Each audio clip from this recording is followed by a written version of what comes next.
Hello, quintessential quadrupeds. Welcome back to today's episode of the JV Podcast. We have a very special episode in that we are doing a 3x3. Yay! Everyone loves 3x3 in a minute. Nope. It's been a while. Movie one was the last one, right? Yeah, the movie 75. One. Something like that. Yeah. It's been a while. This one's been cooking up for a while too, apparently. You know what's one thing I noticed actually yesterday when I was going through the channel? We've done a 3x3 episode every single decade since we started. Yeah, I noticed that too. And it's completely unintentional. We never intended it to be I think you and I noticed that after the third 3x3 or something. You and I both noticed hey, it's every decade, but we never did anything about it. It just happens to fall that way.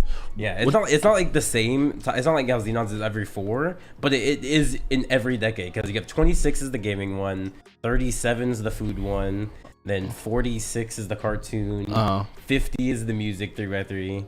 60. I would say which one's 60? Did we do one for 60? TV show. Oh TV shows, yeah, TV shows. And then 75 the movie. And then this one will be. This one will be the 80s. 80s. We have one every decade. It just works that way. We got to hit our quota. I literally don't plan it that way. Y'all have to realize when we don't have content to give y'all, we just go 3x3. 3x3. It's easy content. Easy content. 3x3. I mean, the thing is, we almost missed it in the 50s because the music 3x3 barely skeeted in there because it would have been it could have been 49 or something. It just barely fit into the 50s. Yeah, it just happened to work out that way. Yeah. Really curious. But, I mean, you want to hop into it? Oh, we didn't even explain which one we're doing. I mean, they can tell from the anime, from the title, right? But obviously, we're doing our 3x3 of anime manga characters. Yep. So, just characters in general. We're not going to separate it because no point of doing a whole different list about anime and then manga characters. No point of doing that. Yeah. So yeah, but you already know the drill. I'm first as always. Yeah. Getting my goated list.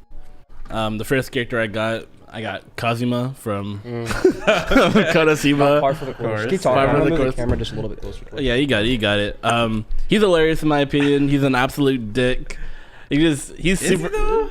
I mean, he's not an absolute dick, but he could be less dickish. He has a dick energy to him, and I kind of like that. I guess he doesn't have to do some of the petty shit he does, but he does anyways. Yeah, but I don't know. I feel like it's all warranted. For the most part, it is. If I lived in that world, yeah, I'm gonna be petty too. But he takes it just a little bit further than he needs. When he stole the homeboy's sword. Yeah. I mean, he didn't have to steal all those girls' pennies once he gained that ability. I don't think that was petty. That was just him being horny. Yeah, true. That was just him being horny. Yeah. But no, he's just a fun character to watch. He's not too often where you see a character where he just he kind of just does what he wants. In East guy, he's usually a power fantasy, and this guy's nah, I'm just gonna do what I want. Yeah, because it's a parody. Yeah, it's a parody. So yeah, so he's super fun. He tickles me a little bit, my little gullet. The next character I got. I'm a fan. I got Okabe. That's my main character stretch. Yeah. I really like Okabe. Steins Gate has a very dear place in my heart. I'll talk about more of Steins Gate later in another 3x3 if we ever do another one involving anime. Game 3x3? Yeah. We did a Game 3x3. Yeah, we already did a Game 3x3. But no, I love Steins Gate. It has a deep place in my heart. Okabe though, he's a really cool character. He's a loser. He's a social outcast. He's socially. Is he a loser? He's a loser. He's social. I was a kid, social outcast. But I don't know about loser. Loser is kind of objective. I guess it's objective, but he's socially inept, and he's just. Is he socially inept, or does he choose to be? Well, that's the thing, right? It's kind of both. His ultra ego is sort of a defense mechanism. He doesn't want to get close to people. He gives people nicknames, so he doesn't get close to them. So even though he is socially inept by choice, it's also he also sort of is at times. Yeah. It's that's how he deals with situations, by putting distance between him and people. But it's super fun seeing a character like that go through all these trials that he goes through. Trying to spoil anything. If you haven't seen it, please watch it. It's amazing. He goes through all these trials, all these different situations, and seeing a character like that not only break, but also overcome some of the situations is super entertaining. And then just watching him face the reality, there's a lot of lessons. Every trial there's a lesson behind, so it's super cool watching him learn these lessons as he goes on. I don't know, he is super cool in my opinion, and just he's interesting to watch go through those trials. Yeah, I mean, he's a solid choice. Before we get into it, that was when it came to this like coming to making this 3x3, there's like a character for everyone. I was thinking, I was like, I know Devin's gonna have Okabe. There's another character I think might be in your list. You haven't said him yet, obviously, but there's that one. And then, do you guys have any of those for each other as well? Where you're like, I feel like this person's gonna pick this one. I have like for Tyler. I think we both know. Yeah. Like, we know one Tyler has. There's one I know. Yeah, we obviously there's know. like. Or actually two, that I know will be in there. Two. Now I think about it. I can think of two for maybe Tyler. Maybe 3 for Deven. Yeah. Actually, I think I might know Tyler's champion. Honestly, You probably, Champion? yeah. I've said it plenty of times. Yeah. I surprised myself for my own champion. For you, I probably think 1, 2, 3 if I like stretch out. But like, Really? Okay. yeah. I kind of wanted to. I mean, before we get into this, I wanted to make this one a little different, but I wanted to make us have guesses. Like I kind of forgot to say that before Deven started, but I wanted to like throw out guesses so we can see how many of them see how much we know about each other's anime tastes or character tastes. So I'm gonna go for Deven first. How many you think will be in his? I mean, he's already said 2 of them. You already said Well, two. I was gonna say Kazuma. I was gonna say Kazuma. Yeah, as well. Kazuma. I mean, we know he likes I love Kazuma and Kazuma. Okabe. We knew he. Well, I didn't think about Okabe because I don't. Oh, really? I've never finished Steins Gate, so I only watched like 2 episodes. So I didn't. Well, I knew it because of the protagonist thing we did. Yeah. Yeah. So like He's talked about I knew Okabe Kazuma. I'm gonna guess Sinbad is probably up there. Really? I didn't know Deven was this mad like that. It was on his thing, wasn't It was on my Yeah, it protagonist. was on his So. protagonist yeah. thing. So I don't know if because I know Deven does like Magi a lot. Does he hasn't read it though. He hasn't. Well, yeah. I read Sinbad. Adventures of Sinbad. I didn't read Yeah. Magi yet. Yeah. Who else would I put on Devin's list?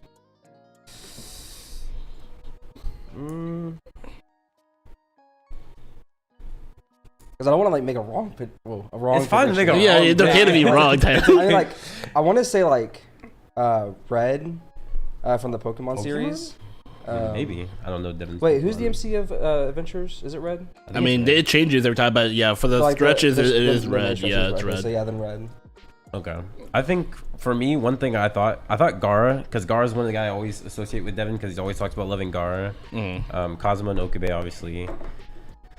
Other than that, I don't really know other anime characters Deven's with like that, other than those 3. So that was just my guesses for him. But, Okay. Yeah. But yeah, I'll just continue from there. But yeah, I want to talk about Steins Gate more, but if I do, I might like cry a little bit. It's so I'm kinda, not. there's certain things where it's like it's hard to talk about without spoiling it. It's right? really Yeah. it's really hard. And Like, there's a character in my list I'm legit just not gonna talk about because if I say anything about the character, it's kind of spoiling. So like, it's I have a just what couple it on is. there too. Yeah. I was just like very very vague about Yeah. it. yeah, I kid you not. On the way here, I was like talking about Steins Gate and Okabe in my head because like I do this thing where like I like talk as if I'm making a video essay, and during it I'm like, yeah, I'm getting like a little emotional right now. But like I can't say this shit on the podcast because there's a lot of spoilers. But yeah, hopefully when we do the anime 3x3, we'll just put it like a spoiler warning. Spoiler warning. We can talk about it. Go more Because into it. like when it comes to an anime 3x3, I feel like we should just be able to talk about the anime without be like, oh, we don't want to spoil people because like you can just skip by. Like there's gonna be chapters, you can skip the chapter if you don't want to get spoiled on a certain anime. Right. Or maybe right. I'll put up a warning of like first we'll talk about non-spoilers and then we'll be like, all right, warning, we're gonna talk about spoiler shit. Spoilers. Are you gonna break it down like by selection then at that point? Yeah, maybe. I mean, you gotta also worry about the audio listeners too. So that's why I'm like verbally we should say it. Okay, yeah. It makes sense. Makes sense. But moving on, this is my only manga character. It is Red. Okay. I read Pokemon Adventures when I was young, and I read it around I think sixth, seventh grade, and then I haven't read it. I recently bought the mangas volumes 1, 2, and 3, and I was just rereading it. I just realized I love Pokemon. Like that's always been a thing, but just the manga, it goes so much deeper. It is. I love the world that the manga creates because you know people die in it, Pokemon die in it. There's actually consequences, and then the character Red, just watching him interact with all his Pokemon, the bonds he makes with all his Pokemon, super rewarding, super cool. He loses when he loses. I feel like I lost. It's super. It's emotional. It's very very emotional. Yeah, he's just a fun character. It's just you know, I like watching him win. I like watching him lose. Well, what type of character is Red? Is he like explain some character traits of him? Because I've never seen Adventures. I mean, I think a best way to describe Red, I feel like what Ash is trying to be is kind of like what Red is. Red like is, they yeah. really try to capture Red's essence in Ash. So he's very how you say, he's very like shonen protagonist-y in a sense, where he's like, oh, I want to be the best. I want to be the best, and like he has like a sense of arrogance and a sense of like confidence to them, and he gets beat down. He gets depressed. We all get depressed with him. It's very like MC shonen-y, but does he watch Pokemon and other people die as well, or is that just like stuff that happens out like? It happens in roll, but I think he saw. Was it a Psyduck? The one that blew up. Yeah, the one that just like just exploded. I believe he saw that. I think he also watched the Arbok get cut in half. Yeah. I feel like he was there. But yeah, when he fought that one guy, the Elite Four member who was like beating the shit out of him, that was crazy. But because he has the nunchucks and the Pokeball and the nunchucks, and he does it so like he has more like range, or he throws his Pokemon like at the trainer. It's just crazy. Yeah, I've never seen Pokemon. I've obviously seen like the anime, but I've never like I have the mangas. I haven't read them yet. It's on my list in my manga, or later on in my section, my Deven section actually. But like Pokemon, like in the games, like they'll allude to like darker themes of the world. Like you know Slowpoke, the little pink guy. So people poach his tails because it's like a delicacy. So like Slowpokes almost went extinct because they were being poached for their tails. And it's like a side thing in the game. Like if you talk to certain people, they'd be like, yeah, Slowpokes are kind of going extinct because people are eating their tails. And it's like, they don't really talk about it, but in the manga, they actually dive deeper into like, okay, these are the people like actually killing maybe not specifically the Slowpokes. Again, I haven't read it, but like they'll dive deeper into those darker themes, which is kind of interesting in my opinion. Because Pokemon like on the outside, it's a very animated and like glitzy world, carefree, kid friendly. It is terrifying to be in the Pokemon world. Yeah, they're monsters. They're actual monsters with superpowers. Yeah, no, the manga it highlights that. It's super cool. It's very cool. And also, the manga looks amazing. Like even like for like the '90s version, like the older ones, it still looks good. Amazing. It still has that '90s style, but I mean that's just the era that it's in. You can't really avoid that. Right. To go on, my next character, I think this is my last protagonist. That's my last protagonist. It's Lelouch. I don't completely forgot about Lelouch. Yeah, Lelouch. You know, well, not like I meant for you. Like I forgot you. No, yeah. I really like Lelouch. Lelouch is a character like I used to be like this edgy kid who really liked like light, and then I kind of grew up and I watched Lelouch. I'm like, oh, Lelouch is just, in my opinion, just a light but better in my opinion. I really like my smart characters. I grew up loving Shikamaru, and just characters were just, I value intelligence, and I really like Lelouch because he's like a smart character, but he doesn't have like the ego of like light, right? Like he has an ego. Exactly what I've been saying. He has an ego and he does show it, but it's not to extent like, oh, I am God. I am this benevolent being, and I like that. I like everything he stands for. His whole like journey throughout the anime is super cool. Watching him do all this stuff. His ending, his Requiem. Goated. It's one of the best endings in anime. It's Requiem. It's amazing. I think it is what it's called. Last time it's called like Lelouch Requiem. It's called something with Requiem. I can't remember. Zero's Requiem. Super cool. I really like his ideology. I really like his relationship with the second guy. Suzaku. Yeah, Suzaku. I like how they mirror each other in a sense where Lelouch is willing to do whatever it takes to better the world, and Suzaku's like, I'm willing to change the world through the means of like the proper way. Like I'm willing to rebuild the system within the system, and Lelouch is like, no, I'm gonna break down the system and just build a better one. Yeah. So I really like how they mirror each other in that sense. But that's basically it. I also like his Gias. It's pretty cool. I don't know, man. Maybe it's a hot take. I love Lelouch too, but I think I still take light over Lelouch. Like they're similar only in their like intellect. In their intellect, yeah. They're not. Other than that, I think they get compared too closely, like very often, and people like think they're the same person, but they're not really. They're not really. Yeah, I don't think they're the same in any means, but the way I view it, I think light is more entertaining to watch. Exactly. But Lelouch is so like, oh, I like his. Yeah, I don't know. We cut out. We had technical difficulties. Basically, I was just saying like how I find light more entertaining, whereas I like the philosophies of Lelouch a little more. I completely understand that. Like, I think it's really hard to like the philosophies of light because it's just bad. It's just a bad philosophy. It's just wrong. Yeah, it's just. I don't know if I would say wrong, but it's bad. I guess wrong feels like the wrong word, actually. In a sense, yeah, I can see that. Because it's something. It's something, but I wouldn't say it's wrong. Yeah. There's definitely arguments, but we get more into light later. Or Lelouch. Moving on, moving on. I guess I got my villain bag, which only got 2 characters on here. The first character is so much of a bag. I guess like I realized I had like 4 protagonists. I'm like, okay, I'll just have these 4 and then 2 villains. My first one is Obito. Okay, yeah, I was thinking about Obito. I forgot about him too. Yeah, that's the one I was like, I don't want to be wrong because I was like. Because I was like, is Deven with Obito like that? I do. I love Obito. He is my favorite Naruto villain.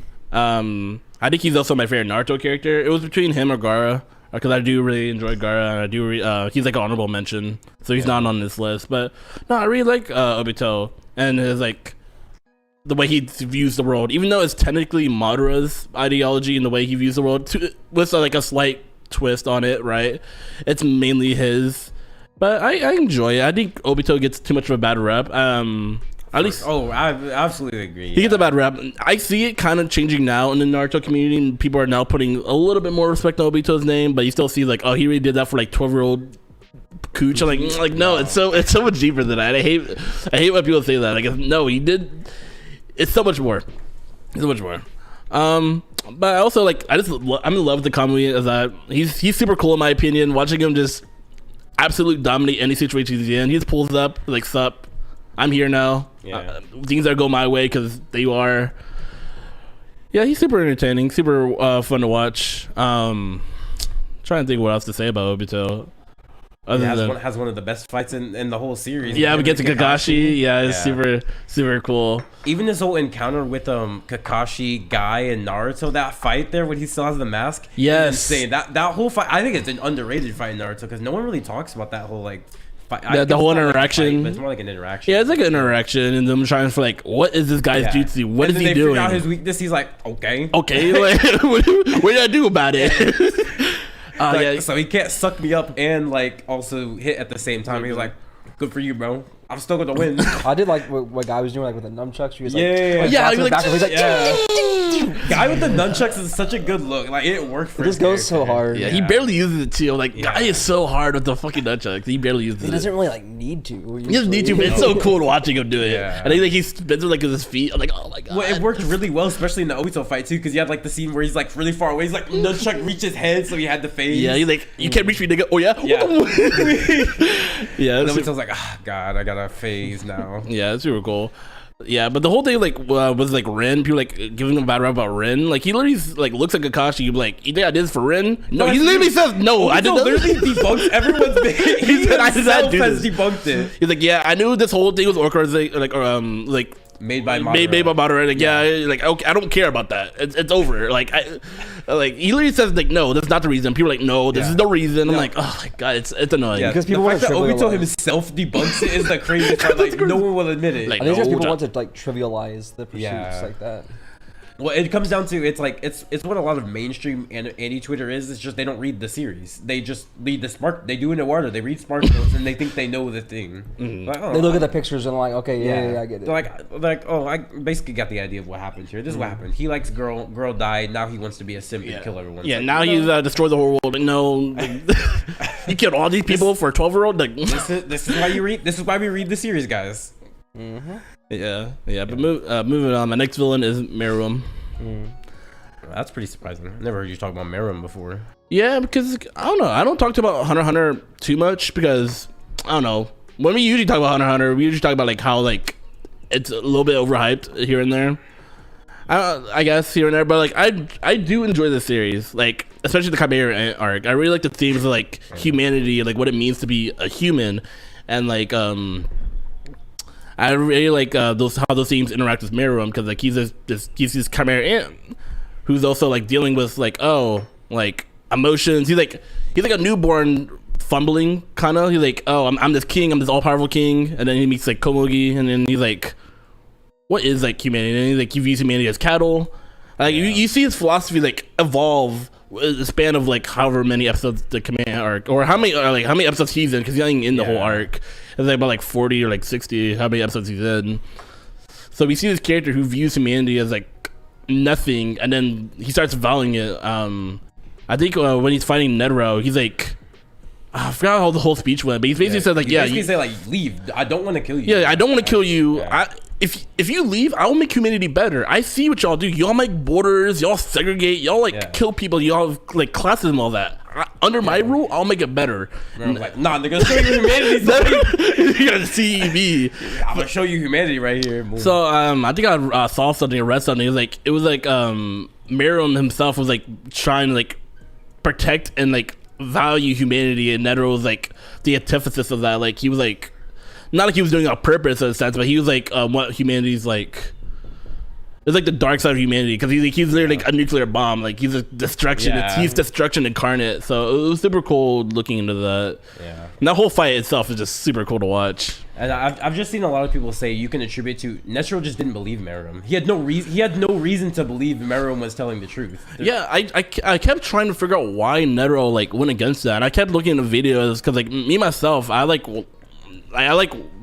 deep diving into characters and philosophies and all that, and I couldn't understand why Netero went against that. I was like, why did he challenge that? But he has no reason to believe. Yeah, he had no reason. So, and in his eyes, Meruem is this evil king from the Chimera ants who had just spawned in, came in and was like, he randomly killed a village. He saw like the small stuff that Meruem's done. Then he meets Meruem, and for all Netero knows, because Netero's the strongest guy he's ever existed. He's never met anyone stronger than him. And then he meets Meruem.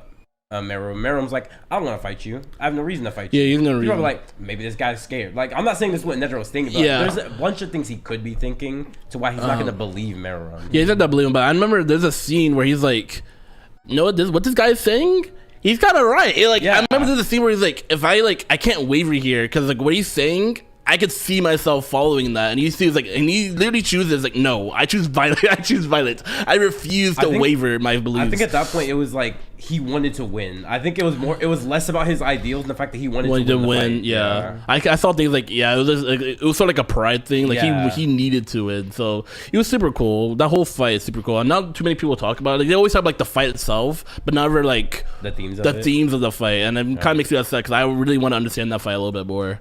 Well, I think that's just the thing in general when it comes to anime fights. Because also same thing with the Kakashi and Obito fight. Like the reason that fight is so good is also the choreography. The choreography is amazing. The themes of it are really good.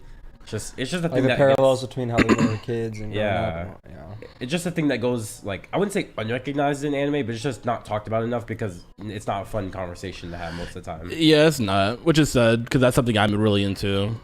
Requires you to think. Yeah, requires you to think a little bit. But the next character I have on my list, which I completely forgot, I haven't put this guy on my list, is Koro-sensei. Oh yeah. I was looking at my list. I'm like, I'm from Assassination Class. Yeah, I was like, I'm missing someone. Like, oh, Koro-sensei. Yeah, the yellow guy. Yeah. There's not much to say about Koro-sensei other than he's a good dude, in a sense where like, even though he's an assassin and he kills people. The love and care. Even though it's like the whole Tetra thing. Like it's like free my homie. No, it's free my boy, bro. Like, what did he do? He killed a whole orphanage. Burned it to the ground. You know, he made good music though. Free my homie. I forget. It's a three. It's a conversation. It's like one line, and then someone responds, and he responds back, and it's like, look at him or something like that. And they're like, what about the murder? And he's like, what murder? What murder? I know what you're talking about, yeah. Look how cool he is. Look how much he loves his kids. And it's like, what about the people who go, what murder? What people? You didn't kill nobody. Yeah, I see that. I totally forgot like why he did anything. It's been a while since I watched Assassination Classroom, so I kind of forgot like the backstory of his past and all that. But I do remember, like, I do really enjoy the character. Every lesson he taught, Go did. One of my favorite quotes come from him, which was like, the difference between a master and a student is that a master has failed more times than a student has tried. It was one of my favorite quotes. That's not from him. He said it, but it's not. Is it not from him? What is it from? I don't remember, but it's definitely not from him. Is it not? I've only heard it around for like ever. I've only heard it attributed to him, so that's why I'm like. I guess, yeah. I've heard no one else quote that unless it's quoting Koro-sensei himself. But if it's a quote from someone else, then regardless of quote, it's a good quote, and I loved it. The way he like teaches the kids is amazing. He's just a stand-up guy, and I just love him. The lessons he teach, I kind of like. Oh shit! I find this very like cool, and I was like, oh, I can attribute this to my own life. And he's fun. He's wacky, he's goofy. He makes like little anime references here and there. He's a stand-up guy. And that's literally all I have to say. Like, he's just a good guy to an extent. He's a bad guy. He's not a bad guy. He's not a bad guy. Yeah. Like, he's threatening the world, but he did it for a reason. Yeah. Yeah, I don't really have much to say about it. Were you looking up the quote? Yeah, but like I'd have to like look it up specifically. There's like a variation of the quote. I'd have to like actually fact check what the dates are. What the dates are? Yeah, because I feel like I've seen it referenced in like 17 or 1600s like philosophers saying that. Which makes sense. He's just quoting someone. He's trying to like. I mean, that would make sense though. Because he's a teacher in the day. He's just teaching these kids. But yeah, I'm just of course that's what he represents. He's just a good guy. This last character is a character like. Wait, hang on. I think I found it. You found it? It is a Chinese guy. Maybe Confucius. It looks like Confucius. It's in Chinese. I'm gonna say it's Confucius. Let me read it. That's it's in Chinese. You can Google Translate it, bro. Never give up. I can't. It's a picture. Yeah, I'm assuming it's Confucius. Because it looks like that's the picture. Yeah, it looks like Confucius. So. Yeah. Like, so you guys think that like the little like No, it's not it's the statue that the people do. Oh, it's the statue. Oh, yeah, I see the statue. Yeah. Okay. But yeah. Moving on. This last character. Your champion. So this is your champion. No, this is 7. Oh wait, this is 8, and then this is my champion. Okay. This last character is the character like I used to be really heavy into, and the character like I still enjoy. Even though I have to watch the series in a while, it's Bond. Bond, yeah. Oh, I forgot about Bond too. Yeah. Bond used to be like. You weren't rocking with him anymore like that. No, I still rock with him. He's not my favorite character of all time since I kind of moved away from some of the Sims. I'm eventually gonna like finish it because like I might as well finish it at this point. Yeah. Just see how this series ends because like I used to love some of these Sims. I loved everything about it. You gonna read it? Like watch the anime and then read it?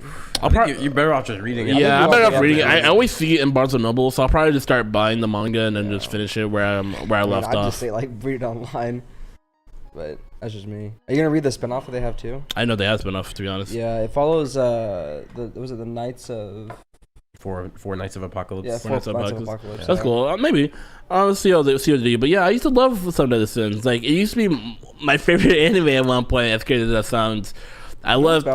Season 1 was really good. Season 1 was really good. I'm a person where like if I don't like the characters in a show, I probably won't watch it because characters are very important in my opinion. The characters make the show for me, and I loved all the characters. I loved all the Sins and loved Meliodas.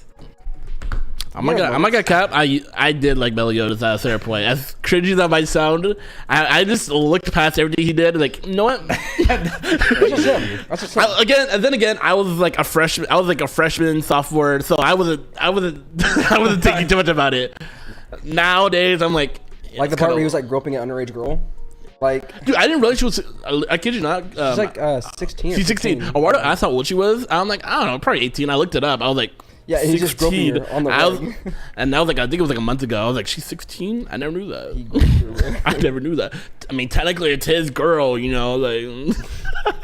I see not regular. I love it. It depends on how you want to view reincarnation. It really does. It really does. Like, it truly does. Like, yeah, it's her soul. Like, she's a goddess. It's true though. Technically, her soul was like thousands of years old. So it depends on how you want to make the argument. You know, he was holding that baby. He's like, hands off my woman. I'm like, what you mean by that? I think what you mean by that. So yeah, I used to really like Meliodas, but no, Bond's always been a character that stood out to me in my opinion. Like, you know, he's a sin of greed. Like everything he ever does or everything he ever goes for is like it's for other people. Yeah, I think he is like the deepest character. He is the deepest series, I think so. He is a deepest character. So I really like him. I really enjoy him. He's just a cool guy in general. I love his abilities. His backstory is really good. Backstory is amazing. I think he is like you said, like he's like the best rated character in some of these Sins, in my opinion. For sure, he has the best moments in the series. There's a moment you haven't even seen yet. That's like later in the manga that Bond has another moment. I'm like, you know what I'm talking about? I'm just like, dude, Bond, he's the MVP of the series. Yeah, he's like, the MVP. I don't know if he's my favorite character, but like he's definitely the best like written character. Best written character in the series. Yeah. I can't talk too much about him since it's been so long since I watched the series. Like the last time I saw him, like he's like in hell. I think like he's like in the demon realm. Purgatory. Yeah, purgatory. He's so trying to get Meliodas' soul. Yeah, so but like I just something about his character. I'm like, I love this character, and I was like, why do I like this character? But it's been so long, so I can't really talk much about it. That's literally the epitome of sacrifice. He's like, because it's constantly, because the air and stuff, he's constantly under pain. Yeah, like, constantly he's under basically pain. just immediately dying and then just regenerating I saw something about for that. thousands of years, or is it hundreds or thousands? It's something like, because time dilation. Yeah. It's like he's doing that all day, every day for thousands of years just to save his friend's life. Yeah. And it's like, that's the true epitome of sacrifice. Yeah. And like he's agreed. Yeah, it's the fact that he's what's the word, like, contradicts what his sin is all the time. Yeah, it's like a juxtaposition of like he's greed, but he never does anything greedy for himself. Yeah. You couldn't say it better myself, but I love that guy. He's not number one anymore, but he did for a while. He was for a very long time. But also his drip. He's always dripping. I mean, it's a red jacket. It went hard. I mean, his new fit, like the collar. I with the rocket was the skin tight. We're like, it's like leotard. I'm like, what is this, bro?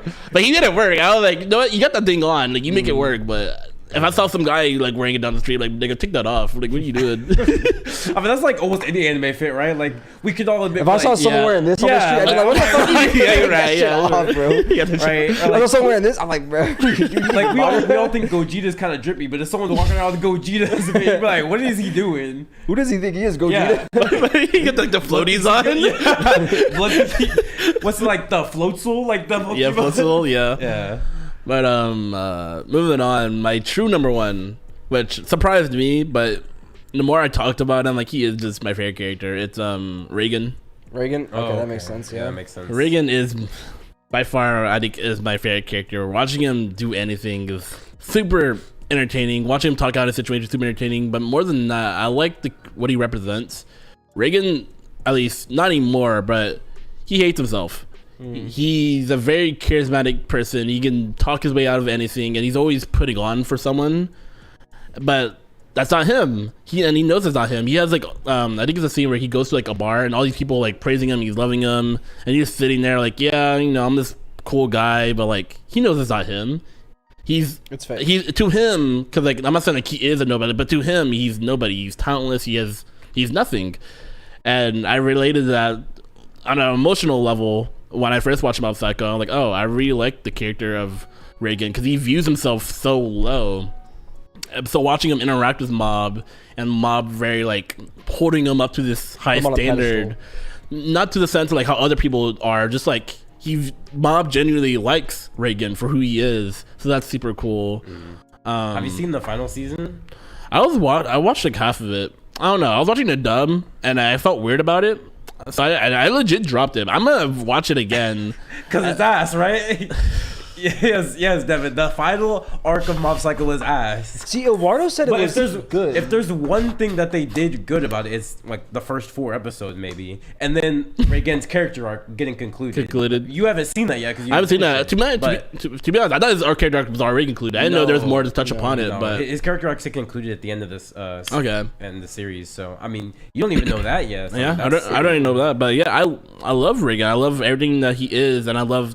Like I said, I love seeing him go through like, I am nothing. I'm worthless. All I have is my ability to like talk basically, which I really enjoy. I really like characters who are faced with reality and they are like, I don't know how to describe it, but like not like underdogs, but like I don't know. I like characters I can relate to, and I can relate to this. I can relate to this emotion like. I'm not really anything to these people. I view the way people see me is not how I am, and I used to relate to that a lot. At least when I was younger. Yeah. But that's basically it with my list. I just love Reigen, who he is. Yeah. All right. Honorable mentions. Like I said, like I said, Gara.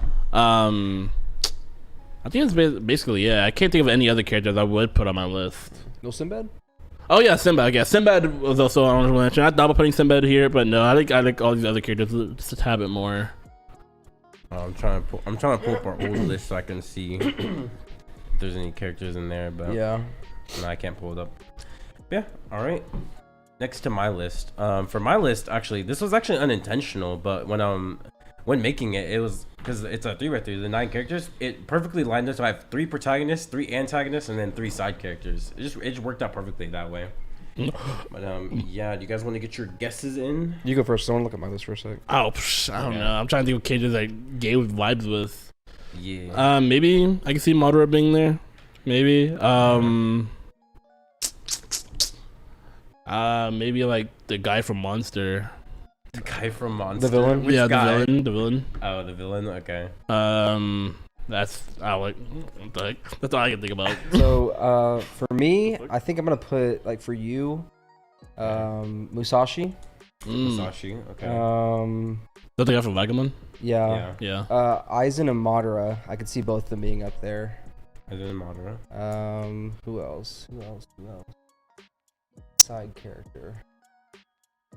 Give me Yamcha. I know you're vibing with Yamcha. Yeah, Yamcha is him. Either Yamcha or Poir. Either one. They honestly kind of fit the same role for me. In your perspective. I mean, they're kind of like a duo. You have Reigen and Mob. Like, there's a little duo. Exactly. Yeah. But that's my predictions. All right. Do you want to get dupes out of the way if you have any? Do you have any dupes? No, I don't have any dupes. I guess I will go this one first because I thought this one would have been the obvious one, but no one said it. Guts is in my list. Yeah, that was. I was thinking Guts, but like I was like Guts or Musashi. Yeah, and I'm rocking with Guts more. I've told you this before. I'm rocking with Guts more. That was the decision for me because they're similar characters, so I had to make a decision between 2 of them. I wasn't gonna have them both in this list, so I went with Guts because I don't want to say I relate more to Guts, but I care more about what happens to Guts than what I do with Musashi. Because like Musashi stuff, I'm just like, okay, yeah, it's like he's doing kind of tough, yeah. But you're winning. I feel like his story isn't as sad as Guts is, like nearly. Yeah, because like, it's not intended to be a sad story. Yeah, it's not supposed to be. So like just watching Guts, I genuinely feel bad for Guts for like everything that happens. I was like, bro, this poor guy was just born to this situation and was just born. He was literally forced to do what he's doing basically. And then it's like he grows up. It's like, well, when you grow up, you can just do whatever you want. But like, not really, because like when he was really groomed into the lifestyle he's in. Like he was born into mercenaries. Like his backstory is. His mom was hung, and he came out of her hung body, and the mercenary picked him up, like trained that dude. He was just up rip. He was trained as a mercenary, and then he had a whole thing with Donovan. Like Donovan, yeah. Like his whole backstory is just terrible. It's terrible. Every turn, every time something goes right for him, something else has to go wrong. He could just never. Like the balance has to restore itself to like him being it's to the point where he has tortured. Yeah, we're all, like all the Berserk fans are always like us like praying for the day Guts actually have like a happy moment because he gets a happy moment and then instantly gets taken away. It's like we never get to sit there just especially with Griffith, dude.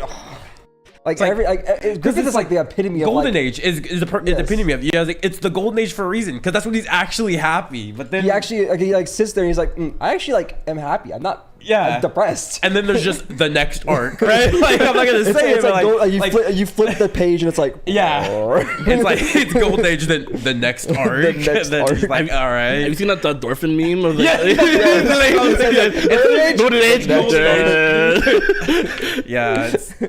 It's literally like that. I'm just like, bro, my boy Guts can't ever catch a break, and there's so much stuff happening. Like even later in the manga, it's like with the casket situation where it's just like he can never just catch a break. And I always Guts is a character I always like ride or die with. Like no matter how bad of a guy he is, because objectively he is a bad guy, yes, but I can still like sympathize with what he does.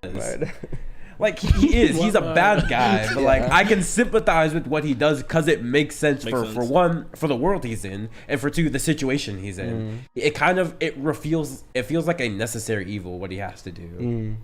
So I don't because of the world, especially. Yeah, especially the world. It's like I can't imagine like. Yes, if Guts was like insanely OP, yes, he could do this idealistic shonen protagonist thing where it's like I'm gonna save everyone, but like. He ain't that OP. He has to do. He's literally just like a strong guy with a sword and like now armor. That's all he has. The only OP thing about him is his hack. But I'm not gonna like get into that because it's kind of a spoiler. But like that's the only OP thing about him. But he doesn't even know he has it. So he's not like he can abuse it. So, but yeah, that's my my Guts guy. It was hard not putting him as my GOAT, but I kind of have my GOAT solidified. Pretty much since I've seen this anime. Next one, side character. I mean, I didn't think I would have a JoJo character, but he's the only JoJo character I really did rock with. I'm gonna go with Gyro. Gyro's the one. I was thinking about Gyro on my list as well. He's a lot of people's favorites. So. Yeah, cause like when it comes to JoJo, like I love this series, but it's just the characters really aren't. I wouldn't say they're not good, but they're all like. They're like cohesive. They work good with each other. Yeah. So it's hard to look at someone individually and be like, that's a really good character that I enjoy. But Gyro was one of those people where Gyro and Johnny's dynamic is insanely good. Duo, it's part of the reason I like Gyro. But also when Gyro's on his own, he can still hold his own weight. And I still sit there and look at Gyro and be like, yeah, I like this guy. Right. Seeing his backstory, seeing him interact with the other Steel Ball guy as well. It's just like stuff like that. It makes me feel like Gyro can stand on his own, and he's not carried by his interactions with. There was a lot of times where he almost felt like the protagonist. When I was reading part 7, I was like, Johnny just feels like he's just along for the ride. Yeah. Like Gyro's actually progressing the story. Yeah. Gyro's just that's literally what happened. Johnny even states himself. He's like, I feel like I'm literally just like here to support Gyro, because Gyro's the one like, all right, we're gonna do this, Johnny. John's like, yes, you're right. We're going to Kentucky. Okay. All right, let's go. Gyro, what do you say we do? I say we do this. It's like Gyro does progress the plot for a majority of Steel Ball Run. Obviously, Johnny does. Like Johnny's not a bad protagonist by any means. It's just the way the story is written. Gyro is supposed to be the like head figure to Johnny in his life because he didn't have that. So Gyro kind of plays that role for him until Johnny realizes I need to pick up my slack after like a certain interaction. Johnny's like, I need to pick up my slack. I can't have Gyro carrying me all the time. Right. And then Gyro was like, damn, I finally got some support. Even though Gyro's always been a nice guy about it. He never like got mad at Johnny for being like not like helpful. He was always like, Johnny's my boy. He's my friend. I ride with him. Yeah. Johnny, my boy, pizza mozzarella. Like, pizza mozzarella. There's so many good moments. I also think Gyro's just a funny guy. Like all the what's the Snow Mountain arc with the little lolly? Oh, with the girl? Yeah. Where like she she has like the fortunes and stuff. Yeah. Like that whole arc is just like, I don't know. Gyro's character is just very interesting and very entertaining. Everything Gyro did in Steel Ball Run was entertaining. Every time Gyro was on panel, I was like, this is gonna be a good. I also like love his like covers. Like his covers like the one where he's like this, he's like you saw the one where he's like going like this, he has like the grill in his I saw that shit's hard. I'm like, bro, this guy is just him. Egyptian. Also, like I've said this before in the Xenon episode, looks do matter, and Gyro looks clean. He just always looks clean. Even though like he looks like a dirty cowboy, but like he makes it work. He makes it work. Yeah, he makes it work. Like I love seeing things on TikTok where girls are like, yeah, when I was a kid, I'm like, oh yeah, Ryan Gosling or whoever, and it's like me as an adult, like Gyro. He's just like, and he's like the grill. Yeah, it was really weird because when I first read Part 7, starting out, I was like, there's not really like, because I knew Johnny was the main character, but like you don't really see a lot of Johnny. You see a lot of Gyro in the beginning. Yeah. I'm like, is Gyro the main character? I was like, what? Johnny's in the first. He's like the very end of the first chapter. Yeah, like he's getting introduced, but like a lot of the main focus is on Gyro. So I thought it was really cool and interesting. I was saying a lot of times, like I was like, not that I forgot that Johnny was the MC. Obviously he's the JoJo, but like it just felt like Gyro was the MC of Part 7 for a long time. Yeah.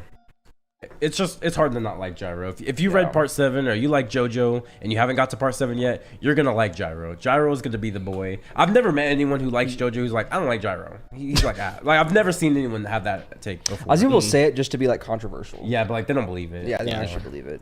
Yeah. They want to be different. So people love to put on airs and act like something they're not. But come on, be real. Gyro's the GOAT. True. We all know it. Wasn't it introduced for Gyro? Was like, hey Johnny, I got a song for you. And Johnny's like, let's hear it. And he's like, pizza mozzarella. And Johnny's like, I haven't seen along too. Pizza mozzarella. It's just on Spotify. Okay. Because didn't Johnny also be like? Didn't Johnny also say like, what's pizza? Because like it hasn't been established in America yet, or something like that. Maybe. Like I remember him saying something like about that, where it's like either like what's pizza or what's mozzarella? Because like it hasn't been imported to America yet, and it wasn't popular. It might have been pizza because it wasn't popular back then. So like because Gyro is from Italy, like they have it there. Yeah. Which I thought was pretty funny. All right. Next character for me, I'm gonna go with another side character. I think I might well just get these side characters out the way. Is I got Ishigami actually from Kaguya-sama. So I don't know if you guys know this, but I feel like I've talked about it a couple of times. I'm a pretty big slice of life guy as well. I do enjoy my slice of lives, and Kaguya-sama was one of the slice of life that I wouldn't say it got me into it because I was already into it at that point, but it really got me into reading the slice of life mangas because I used to be into slice of life animes, but then watching Kaguya-sama when it was airing, I was like, damn, I want to know what happens next. I really love this cast, and I really like the whole cast. Kaguya-sama is great for me. It's like for like just cast alone, it's like top 5 cast for me, like main cast. It's really good, and I loved all their interactions they have with each other. So I wanted to read the manga because of it. When reading the manga, I mean, it's obviously been adapted by now, but at the point it wasn't. When you get to like Ishigami's arc, I'm like, damn, this Ishigami guy. I don't know how far you've gotten to the Kaguya, but it's in season 2. Season 2? No, that's I'm in like my real life bag, so I haven't watched the anime yet. That is real life. Slice of life. It's a slice of life. Yeah. It is slice of life, but no, I haven't watched it yet. I heard it's really good though. Yeah, just Ishigami's arc. Like, there's a lot of stuff about in this. Characters on my list where it's like I don't want to say specific things because you're gonna spoil things, and that's like part of the reason I like these characters is the arcs that they go in later on, and I don't want to spoil it for you, but just so I'm gonna be broad here for most of my list because I have to. I don't want to spoil people, especially because I really love these series and I want other people to enjoy them as well. So I mean, just Ishigami's a really good character. I think. Especially his backstory and learning his backstory and why he became the guy he is, like in season 1. Because season 1, you don't really know why he's like that. You just kind of think that's his quirk because animes have quirk characters. But when you realize his backstory, you're like, oh, that's actually why he's like this. And then deep down, he's actually this type of guy. It makes it just seem so much better. It's like he's an actual deeper character than you thought, which is one of the things I love about slice of life is that they really deal with deep, real character things where it's like this is a thing I can actually see a real person going through. Like as much as I love Guts, I can't imagine anyone having Guts' life. Like it's not a realistic thought. Like I'm not gonna be like, yeah, my boy Deven born from his mom. Yeah, you dropped. Like why boys, where we dropping? Yeah, and then the mercenary like it's not a realistic thing, but slice of life give you these realistic lifestyles that could actually happen with scenarios that can actually happen in real life and people reacting like how normal people would react, where it's like, oh, this is a traumatic event. I'm going to learn from this traumatic event and do something to like compartmentalize it. Right. Stuff like that. This is why I really enjoy slice of life characters. How many seasons of Kaguya-sama is there? Is it 2 or 3? Is it right 2? now, I think the 3rd season is out right now. Oh, is that? In the movie. Okay, because I remember the scene like where he's like at the race, right? Yeah. Is that like part of like That's part of his arc, yeah. Okay, because I remember that. Like, have I seen this guy's arc? Because that's been a while since I watched Kaguya. I don't think in season 2 they like fully go into it. Okay, so maybe it's in season 3 then. Because I remember him like going to like the race and like him like not wanting to do the race. Yeah. And they talked like a little bit about like how he like doesn't want to like, go out and stuff, but maybe I'm wrong. Yeah, I feel like it might be in season 2, but I don't remember. I'm a manga reader, so I don't really. It's hard for me to understand where the animes are at some points for certain things. But yeah, that is Ishigami for me. Get away from the slice of life for a bit. Let's go to an antagonist. Tyler guessed it. My boy Aizen. Aizen. Yeah, Aizen over Madara? Aizen is in the list. I love Aizen is definitely in the list. Yes, Deven. Aizen is in the list. Okay. Yes, Deven. I just said Aizen's here. Come on. Okay. Just when it comes to like power sets, Aizen has one of the coolest power sets for me because just the idea of just like it's not just illusions. It's like the idea that it's like complete hypnosis where it controls all your 5 senses. It's like I love it when animes have a power where it's just like, damn, how do I beat that? That's just with him. You can't. You literally can't. It's the only reason illusion. Aizen lost is because of circumstance. Like it's not like not an ass pull. Like it does make sense for why it happened, but it's just like if like Ichigo didn't exist, it's over. GG. Like who's beating Aizen with the Hokyoku? No one touching it. It literally took Ichigo being Ichigo to win. Yeah, like it's just. Also, like you also make an argument that Aizen didn't want to win either. He wanted just to challenge Ichigo. Yes, you could definitely make that argument. There's a lot of I don't want to talk too much. Actually, I can talk about Bleach because at this point it's been around forever. Man. Yeah, it's been around forever, and I feel like the only things I won't talk about is like 1,000-Year Blood War arc. So yeah, because it's current. Yeah, Aizen is in that as well, which is still really cool. I love the stuff he does in the 1,000-Year Blood War arc as well. But like he literally just like everyone's like, oh, he's not him. He's him. Yeah, he is always gonna be him. Yeah, he's always he is always him. Aizen broke the mold of like a character like remember when Frieza comes back in like as Mecha Frieza? Yeah, and he comes back instantly ass. It just proves it's like, yeah, the shonen like ladder steps shows like when a past villain who is really strong and he comes back to the future, he's gonna be ass. Yes, yeah. Aizen came back, said, not me. I'm him. What's crazy is that Aizen was going nuts, and then like they did all this stuff with him, leading him to 1,000-Year Blood War arc. nerfed, and this man's still like, I'm him. Yeah, he was nerfed, and he's still like, yeah. Okay, so I was only using like 1%. Let me use like 2%. Yeah, like I'm gonna show you what's up. Like I don't. Okay, I said I don't want to spoil too much, but like I feel like it's whatever. It's not too pertinent. Spoiler to the story warning if you're watching 1,000 Year Blow arc. It's not too pertinent to the story of 1,000 Year Blow arc, so be warned, I guess. But it's not that important. Aizen's not that important to the story of it. But like Aizen is literally like constrained to a chair where it like seals everything. So yeah, he has it's the 100 seals or something like that. Yeah, right? so he's sitting there fighting the whole time like this. He can't in a do chair. nothing. He's in a chair. He's sitting in a chair the whole time, and like, he's still him. Because he has like 100 seals on him that like completely eliminate all his powers, and even then he still radiates so much like what's it called?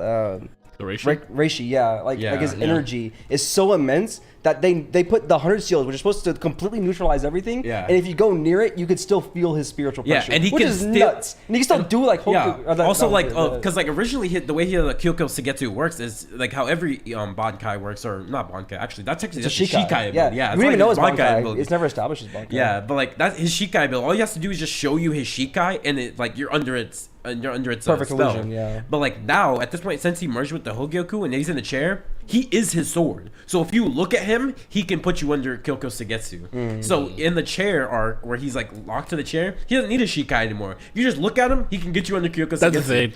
Yeah, so that's so crazy. Because like he's locked underground, like 100 floors down there. Like don't even go visit that guy. If you visit him, he's instantly gonna put you in Kyokusetsu. That's what he does. God, you walk down there because I think this actually happened in the 1,000 Year Blow arc, the first like core of it, where Yuha goes down there to meet him. He goes down there for like 5 minutes to talk to Aizen, and he's like, "You bastard! You made me think I've been here for like 5 minutes, been like 2 hours." I was like, "Yeah, I just wanted to see if it would work on you," and it did. It's like just stuff like that. Just like the fact that he can do all this just in a chair is just insane to me. I also love the fact that when they because they had to release Aizen. Yeah. So they because he has like 2 eye patches. They took one off, so he has his eye. He can't hear or feel anything. He's just like seeing the world, and he's like, Loki, y'all should like take away, like, get one of my ears open so I can hear things. Yeah. And they're like, no shot. We're not giving you 1%. No shot. Take your 1%. Yeah.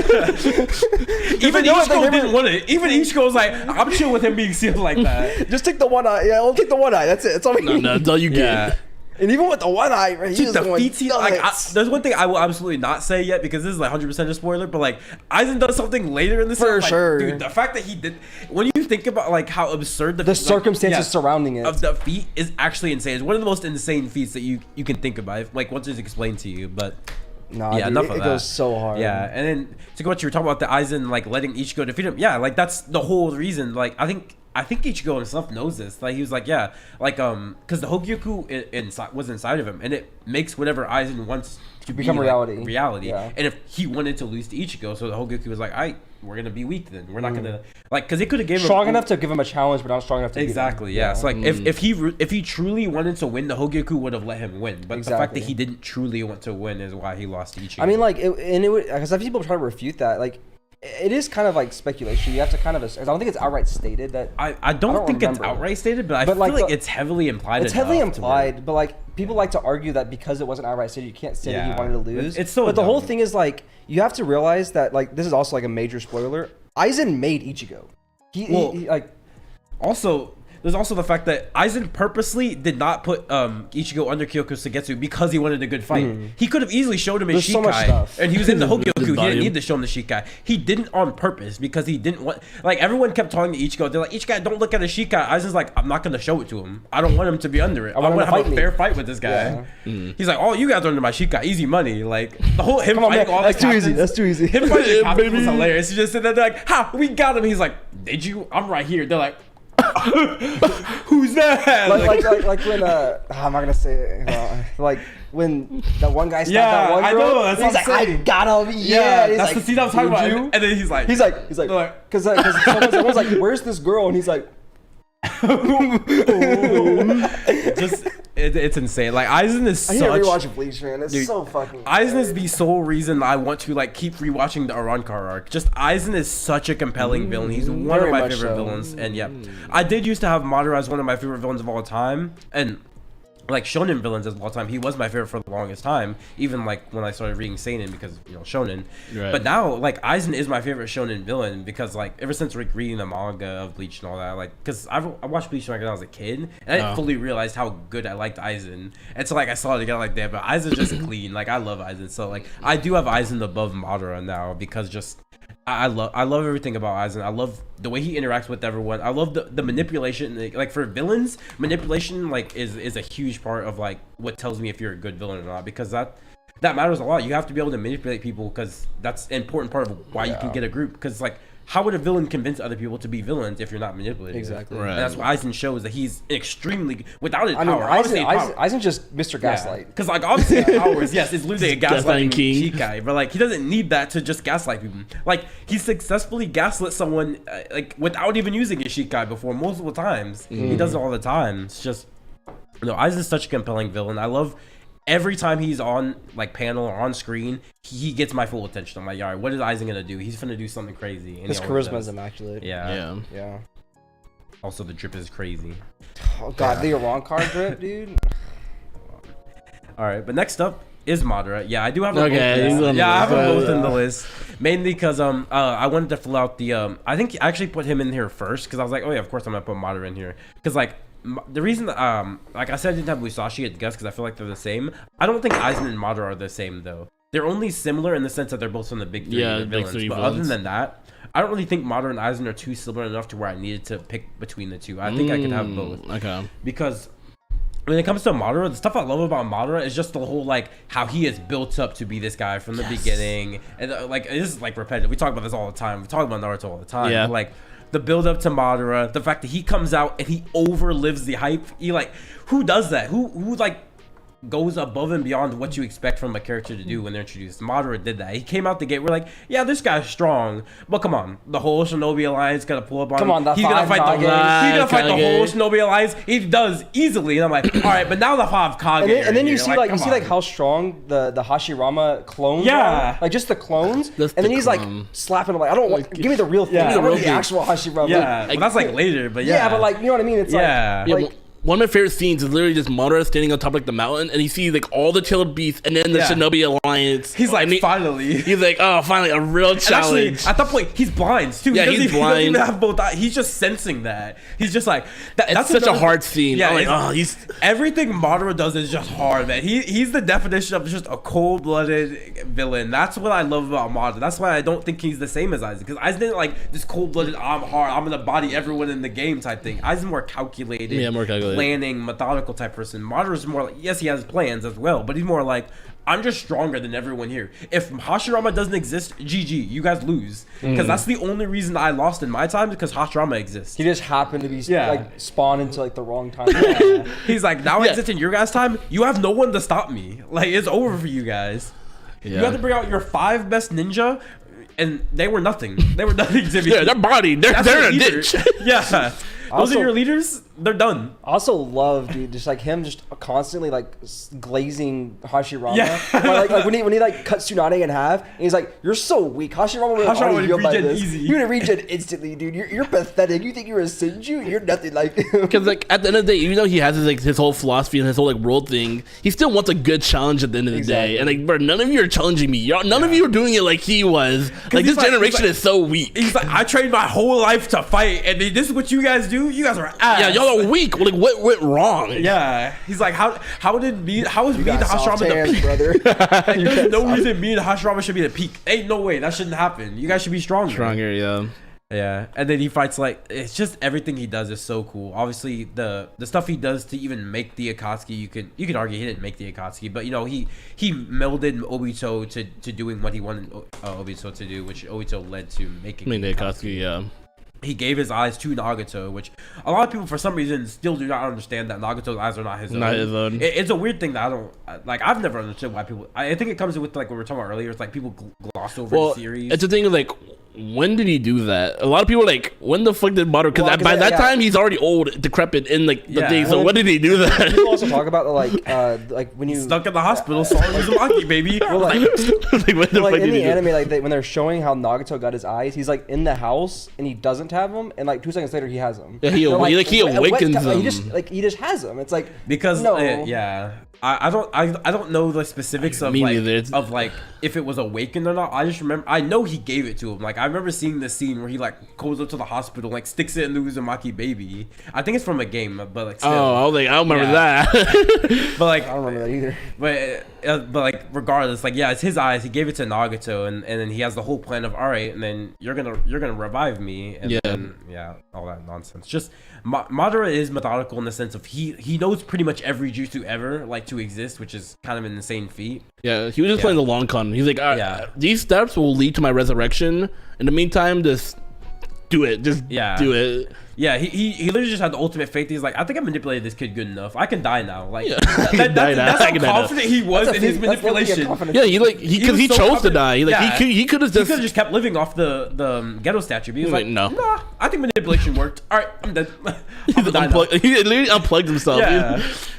Because like realistically, he should have just like maybe not should have, but he definitely could have just stayed alive. No, for sure. And just watched Obito do what he wanted to do. But I guess he was just more like I think he also said there can't be 2 Madaras in this world. I think is what he also said. Yeah, he said that. Like, who's really gonna find him? Like, he didn't want to risk the chance of someone finding him. Find him. They're like, who are you? Madara? Nah. He was like, my name's Bob. Like, oh, Bob, huh? I'm Obito. Yeah, true. Yeah. Like, wait a minute. If you're Obito, then who's that? With the little kid? I'm Toby. I'm Toby. Yeah. But yeah, that's Madara.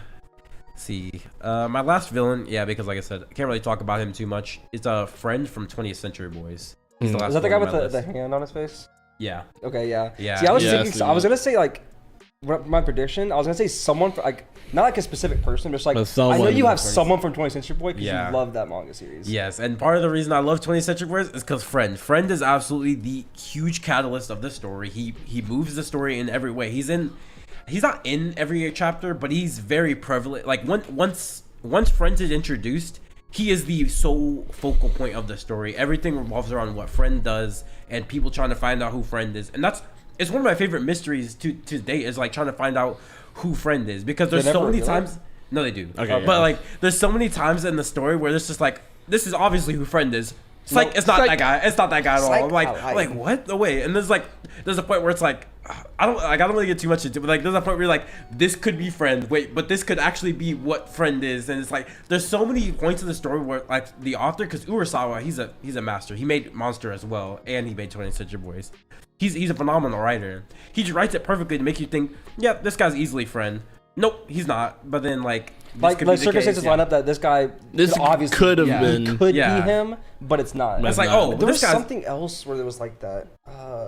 You can keep talking. Yeah, there's so many things. Like the mystery of Friend was such a great part of it, and then Friend's actual like not even his motives, but his motives are really good too. Just the actions he does in the stories to progress his plan of whatever like his plan is, because I don't want to say what his plan is, but like it's amazing. Just everything he does to move the plot is so enticing. It made me want to keep reading 20th Century Boys. Every chapter I was like, what is Friend gonna do now? Like he seems like he's such a calculated person. Like everything he does is so smart. He's like someone's like, oh, we're gonna find Friend, we're gonna turn the corner, he's gonna be right there. Friend's like on the screen, you thought I was there? No. You really thought I'll be right here at this moment, at this time? Like, come on bro. I already knew that you thought I was gonna be there. Like you thought I've been new. Yeah. You thought it. All right, thunk it. Yeah, it's just stuff like that. It's like, this is Friend. This is so entertaining. I know it. You thought it. I've been thought it. Yeah.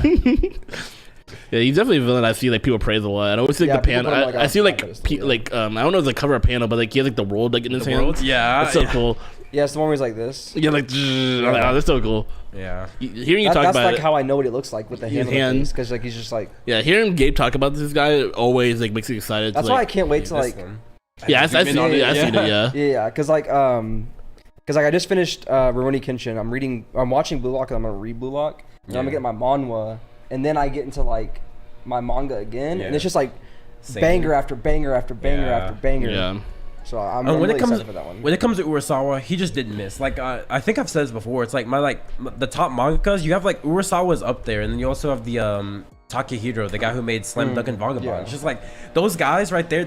If you make consistently 2 great mangas, you're just the GOAT. You're just goated. Like if you made Slam Dunk and Vagabond, like both series that are icons in their franchise, and then Urasawa made Monster and 20th Century Boys, like 2 of the best psychological thrillers, at least to me, and I think to a lot of people would agree. It's just phenomenal. You can't touch what Urasawa was doing. Right. And then Pluto, a lot of people love Pluto. I haven't read Pluto yet. I really want to, but I've heard Pluto is a really good mystery as well.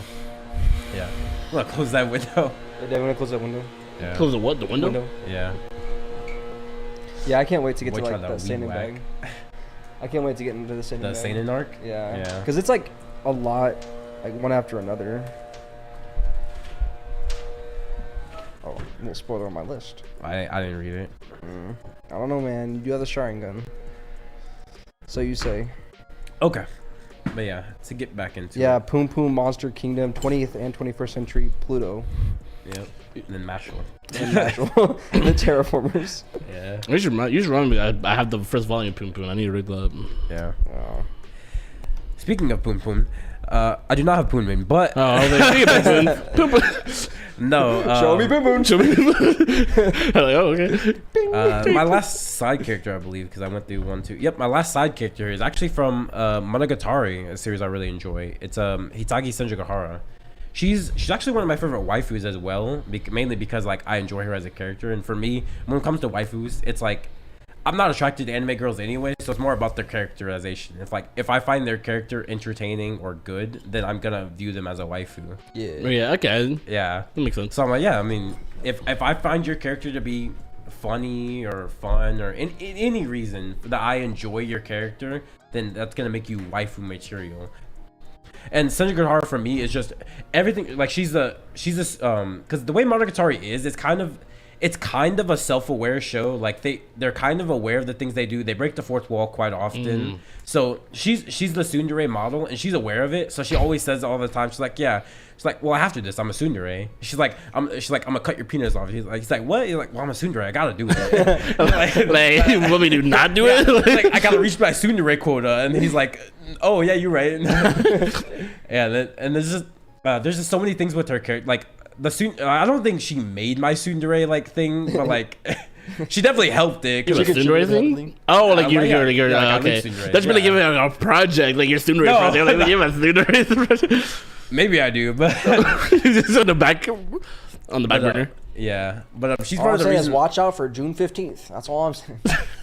June 15 might go crazy. It might go She's part of crazy. the reason I like it, like tsunderes as much as I do, is because like I don't think she definitely wasn't the first tsundere I was introduced to. That's not an accurate statement, but she's one of the first that I can remember being like when I was aware of the tsundere like character type, because I watched Monogatari a while ago. It's like one of the earlier animes I've actually seen, because I think it's one of the first times where because I originally used to be like I'm only dub. I ain't gonna watch no sub animes. It was like most likely. Yeah, and it was like one of the first ones like there's no dub of this show, but like I want to watch it, and then I watched it and I was like, all right. So I start when you watch Monogatari, you're watching anime. You ain't never looking away. Like some sub animes, you can look away. Like Spy Family, you can look.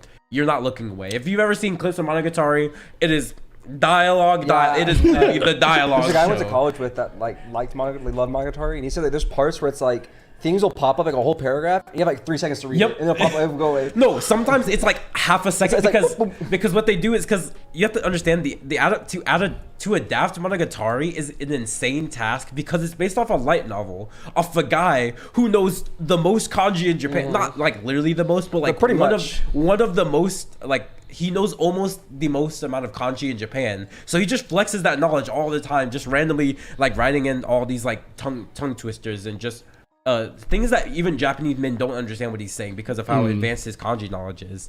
So there's just points in the like in the anime where they have to like, oh, he also said this in this like in this one scene, but it doesn't like fit with the animation direction, so they just like flash it. Yeah, they flash it real quick. It's just like, oh, you gotta read it, you gotta pause it, you gotta read it. It's just And stuff then, like that. That guy was telling me, he's like, yeah, but real ones don't pause it. You just gotta like throw a paragraph. Read as much as you can. Yes. You're like, okay, I saw like bathtub and vampire. Let's figure this shit out. Is the paragraph is someone like talking, or like what is the paragraph, or just like, or is it an explanation? Because the main character Araragi has a lot of inner monologues. It's a lot of people call it the monologue anime because he monologues a lot, which is, I guess, the point of it because it's an introspective show. Right. But a lot of it's just inner monologue because I don't think dialogue necessarily paragraphs. Like, I guess it can be, but most of the paragraphs are when either Araragi's monologuing or someone else is monologuing. It's typically what it is. Because even though Araragi is the main character, it does focus on other people because every character has an arc. So I saw that. Yeah. Yeah, there are certain points where like there's a Senjougahara arc where she just has an arc about her, and then she monologues as well. What was I even getting to? You derailed me. Forgot what I was talking about. I don't know. Well, I'm sure it was. I just find it funny. Like, yeah, they're talking paragraph. Read it again. That like thing. It's like when you first. He's like real ones don't pause. Yeah. Like I don't know if it's just me, but like from me and I talked to someone else. Like this is what we established. Like when we first watched Monogatari, because there's like 9 seasons or something like that. Because they're like different parts of it, like JoJo. But like when you first watch the first part, like Wake Monogatari, you're like, okay, I'll pause, rewind. But then you like once you finish Wake Monogatari and you get to like Nisei, and you're just like, at this point, if you finish, especially if you finished it and you actually like were paying attention, you're not pulling in the water, you're like half paying attention, you're actually paying attention, you're gonna get faster at reading because you just have to, because you don't. After you paused it for 12 episodes, keep rewinding, you don't like doing it anymore. So you're just going to naturally make yourself become better at it. You just force yourself to like adapt. Yeah, exactly. And literally, Monogatari is the reason why I'm so much better at reading subtitles. Like, I watch anime with artists all the time. She's like, oh my God, this says something too fast. I'm like, no, they didn't. I caught that instantly. What do you mean? Yeah. That's why I'm curious, because I've heard you and I talked about this before, like a while ago. And like, I'm already really fast at reading. Like, when a subtitle pops up, I don't read it. I kind of just like look at it and like the shape of the words like hits my brain. That's what you got to do in Monogatari. You got to understand the shape. Your brain scans it and you just read your mind. It's like I don't read the words. I look at like the shape of the sentence and I'm like brain scan. That's why like I can watch a sub anime and like play chess or something because I'm just like I can never do that. No. Oh yeah, I can too. At this point, and I credit it all to Monogatari because like so that's why I'm curious, like, for you, you've been reading manga a lot for sure. I mean, that's probably gonna help you because that's what Joey was saying about Monogatari. He's saying him reading a lot of manga is the reason he could. Obviously, he knows Japanese as well, but him reading a lot of manga is a big reason for why he can understand like read Monogatari pretty easily like, compared to other people because he reads manga a lot. You've read manga more than I did back then when I watched it. Yeah. So I didn't have that experience. I was a double in the guy. So I was like, oh my God, this is so hard to follow. And then now I'm just like, I'm a veteran. I'm just like, oh yeah, subtitles, easy money. Like I read it all. Like there's like certain points where I'm actually surprised by it myself because like I've seen like memes of it. It's like this was a real panel in Monogatari, and I like read it and I'm like, oh yeah, that was I guess hard for like other people because it's like sometimes because like the Monogatari dialogue gets so difficult sometimes that sometimes there's like 3 lines here and then 3 lines up there because there's 2 different characters talking. Oh, they're talking. Okay. Yeah. Like, why did they do that? And they're both like saying like a whole paragraph of thing. It's like all right, 1 second, it's gone. I was like, yeah, I can read it because like I'm like, okay, that's what she said. And that's what they said. All right, easy money. The only thing that like stumbles me up is when there's like Japanese words or like names like that. Like when I'm reading it, like I'll look at it. I'm like it like short circuit my brain for a second when I'm reading it. I'm like, not soju, and I'm like reading it because it stumbled because I'm like, it's not my native language. But when it's all in English, like I'm good. Yeah. Like, that's why I really want to get into that. This devolved into me talking about Monogatari. It's supposed to be about Senjougahara, but yeah, I mean, I feel like it's really hard to talk about like the characters in Monogatari for people who just haven't seen the series. It's like it's kind of like I'm sure I could do it. Like, granted, if I like researched it, I could probably write about it and talk about it. But it's like for me, I feel like it's really hard to talk about a series like Monogatari to someone who hasn't seen it because a lot of it's very like it builds upon itself. It's a story that is not like technically it's seasons, but it's not really like it's an ever building story that has a purpose of what it's telling. It continues the story. Yeah, it's very philosophical. It's based on I think urban legends and stuff as well. It's just that's cool. Yeah, like every arc is based. I don't think urban legends is the correct word, but it's like folk like tales? curses and stuff. Curses, no, like yeah. Like I was saying though, it's like it's a story that builds upon and stuff and all that. And they're based on like Japanese myths or whatever and stuff. And Senjougahara, she's actually like I think the first character introduced. She's based on like the crab cursors or no, it's not the crab. Remember something? I remember she was weightless. I remember that was the thing. I actually can't remember what she was though. What? Yep. Next one up. How much do I have left? Actually, 2 more. I lost count. 2 tags. 2 tags? Really? Because you've done 3 antagonists, 3 side characters. Oh yeah, because I haven't done my goat. Yeah. Okay. Oh yeah. Yeah. So, last one before I get to the goat is he's my goat of the isekai genre, which I love. Isekai is one of my genres I love too. It's like a good comfort anime I can watch. It's gonna be Rimiru. Yeah, like that makes sense. Yeah. Okay, yeah, I could probably guess that. Rimiru, voiced by my favorite voice actress as well, Brittany Kabrowski. Shout out to her. I want to get her to sign something from me. But everything she does, I love. And Rimiru as a character, just great. It's like the isekai genre in itself is kind of tired out for a little portion, where it's just like the whole overpowered protagonist, is in a village, and whatever. But I think Slime takes a different approach to it. It goes the whole like he gets into this world. Yes, he's overpowered. He's a slime who has the ability to literally just eat anything. That's like that's the reason he's OP, is because he just has like the predator ability where he just eat anything, and he's OP. It's but like Mario, yeah. But at this point, what he uses it for is he's just like, I just want to like, he's like, well, I died in my last world and I was a loser in the last world. I'm just gonna like build a world here. And that's what he does. He just wants to like build up a whole like. He starts off building his own little, I guess it's a city. Yeah, it's not like a country yet. He builds like his own little city, has his own little people. He gets from every new arc, he gathers new people from people who are like villains. They're like, I want to fight you. He's like, no, this isn't the way, basically. Yeah, I talk to Jutsu. They're like, oh my god, Rimiru is such a good guy. And then they join his side. And like the way the world of slime works, if like, because they're all monsters. Well, they're not all monsters, but if you are a monster, because that's the way his villages run, is he only accepts monsters in for whatever reason. I think it's because monsters are like ostracized in that world. Which makes sense, yeah. So he wants them to be like accepted. So he makes his village for monsters. And in that world, if you name a monster, because like meaning you're the master, because technically he's a master because he's OP. If he names them, it makes them get an upgrade and they can become like more humanoid and stronger. So he just names them like as a reward. So that makes sense, because I've seen people talk about like the difference, like for like, because I haven't seen Slime. But like the difference of like his crew and how like they looked before and after. Yeah. Okay, because I was like, because I thought it was just like they just got it was like part of the world. They trained. They're like stronger and you just become more humanoid. Like, that's what I thought it was. Because I didn't know about Rimiru like absorbing. Because I thought it was just like, yeah, he just like trained and got real strong. I didn't realize he like absorbed. Which makes sense, he's a slime. No, they do train. Well, no, but I thought it was like, the training makes you become more humanoid. Yeah, because something like like goblins. And these goblins. Yeah. What is this? Yeah. Okay, that makes sense. I didn't mean to cut you off. It's just that clicked in my brain. No, that's good. And like everything Rimuru does, I'm just like, he's just a good guy. Like there's nothing to not like about Rimuru. He's such a good guy. He just wants to like he's funny. He always has like, he's literally like one of the boys. He likes anime. He likes manga. He's charismatic. I think he at one point he like goes to a school with a bunch of kids and he like gives them manga from his world because their world doesn't have it, and he's like, hey, yo, read this, it's pretty good. No, oh my god, it's so good. He's like, yeah, I enjoy manga too, basically. And in his he always makes like pop culture references as well. Like I think he did like a Kamehameha before, or like a Hadouken. That's funny. Stuff like that. He's a cool guy. He's just alive. He's such a good guy to watch. Everything he does, he's just like, he wants to better people. He always wants to do the right thing. I just think you can't hate the guy. There's nothing to hate about him. He's such a good guy. Funny. He's OP, of course. You don't mess with the guy. Oh, when he gets serious, it's over.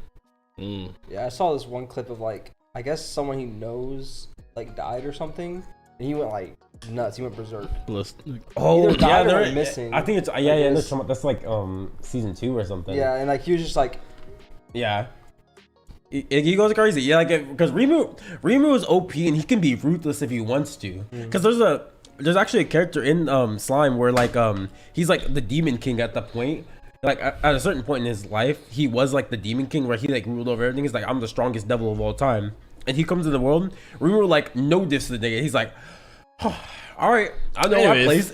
so what he does, he goes, so now never again will I mess with Rimiru, because if I mess with Rimiru, I'm dead and I don't want to die. So like what he does, he serves him. He's like, all right, I'm under your liege now. But like Rimiru doesn't remember him, so he doesn't know who he is. He just like thinks he's a guy. And in like the devil's head, he's like, if I say anything out of line, it's over for me. So I'm just gonna be a good boy. I'm on his shit list. And Rimu's like, I don't even know who this guy is. He's just a guy who came and wanted to help me. What a good guy. That's funny. Yeah, it's just funny seeing it because it's like because he is the Devil King, he's also extremely OP. But Rima doesn't know it. Rima just thinks he's the guy. So he's like, oh yeah, you can go do this. He's like, all right, goes does this, like completely like annihilates everything, everyone in there. He's like, he comes back to Rima. He's like, do you have any trouble? Like, nah, they were all weak. It's all good. Yeah, I think that's like a funny interaction. I remember. But yeah, my GOAT. I'm actually not. I actually don't really want to talk about my GOAT too much because it's a series where I think talking about this character too much, I think doesn't ruin it necessarily, but I think it kind of does because I'll just say his name. It's Hachiman from My Teenage Romantic Comedy Snafu is the whole name of the anime. But the reason I don't want to talk too much about Hachiman because the series basically revolves around the guy, and I think the series moves and evolves as he moves and evolves. So part of the appeal in Hachiman's character is understanding why the story starts the way it was and why the way it moves the way it does is because of how he is. And I think that's part of the reason why the show is so good. So if I say too much about his character, I think I'm ruining the experience of the show, because if I talk about why he changes or how he changes, it kind of like spoils how the show's gonna go. Yeah. But I can get into like how he is in the beginning. He's a by choice, he's a loner. He likes to stay alone. He has this whole like monologue. You might have heard it on TikTok before. He has the monologue talking about like I can't remember like the name of the monologue, but I've seen it before in like TikTok clips before. But he's the loner who purposely chooses to be alone. He doesn't like how society run. He thinks everyone lies and he thinks everyone has these facades and he hates that. So that's why he chooses to be alone. Mm-hmm. He's also afraid of getting hurt, which is why he's alone as well. Yeah, I feel like I just can't say too much. It's hard to talk about. That's why, like, when I was making my list, I chose some characters that I like that I enjoy. But like, I chose when I had like a tie between two characters, it's like, okay, can I talk about this character sufficiently without getting into like spoiler territory? Which is why like the characters I have, I can summarize like their philosophies or something like that, you know? Well, it's why it's so easy to just talk about like Aizen and Madara, because like at this point, I'm not worried about spoiling Naruto or Bleach for anyone, at least like early Bleach, because like at this point, you've either seen Bleach or you don't care about it. Right. Mm-hmm. So, and same with Naruto. So, I'm fine openly talking about those guys all the time. Same with Seven Deadly Sins.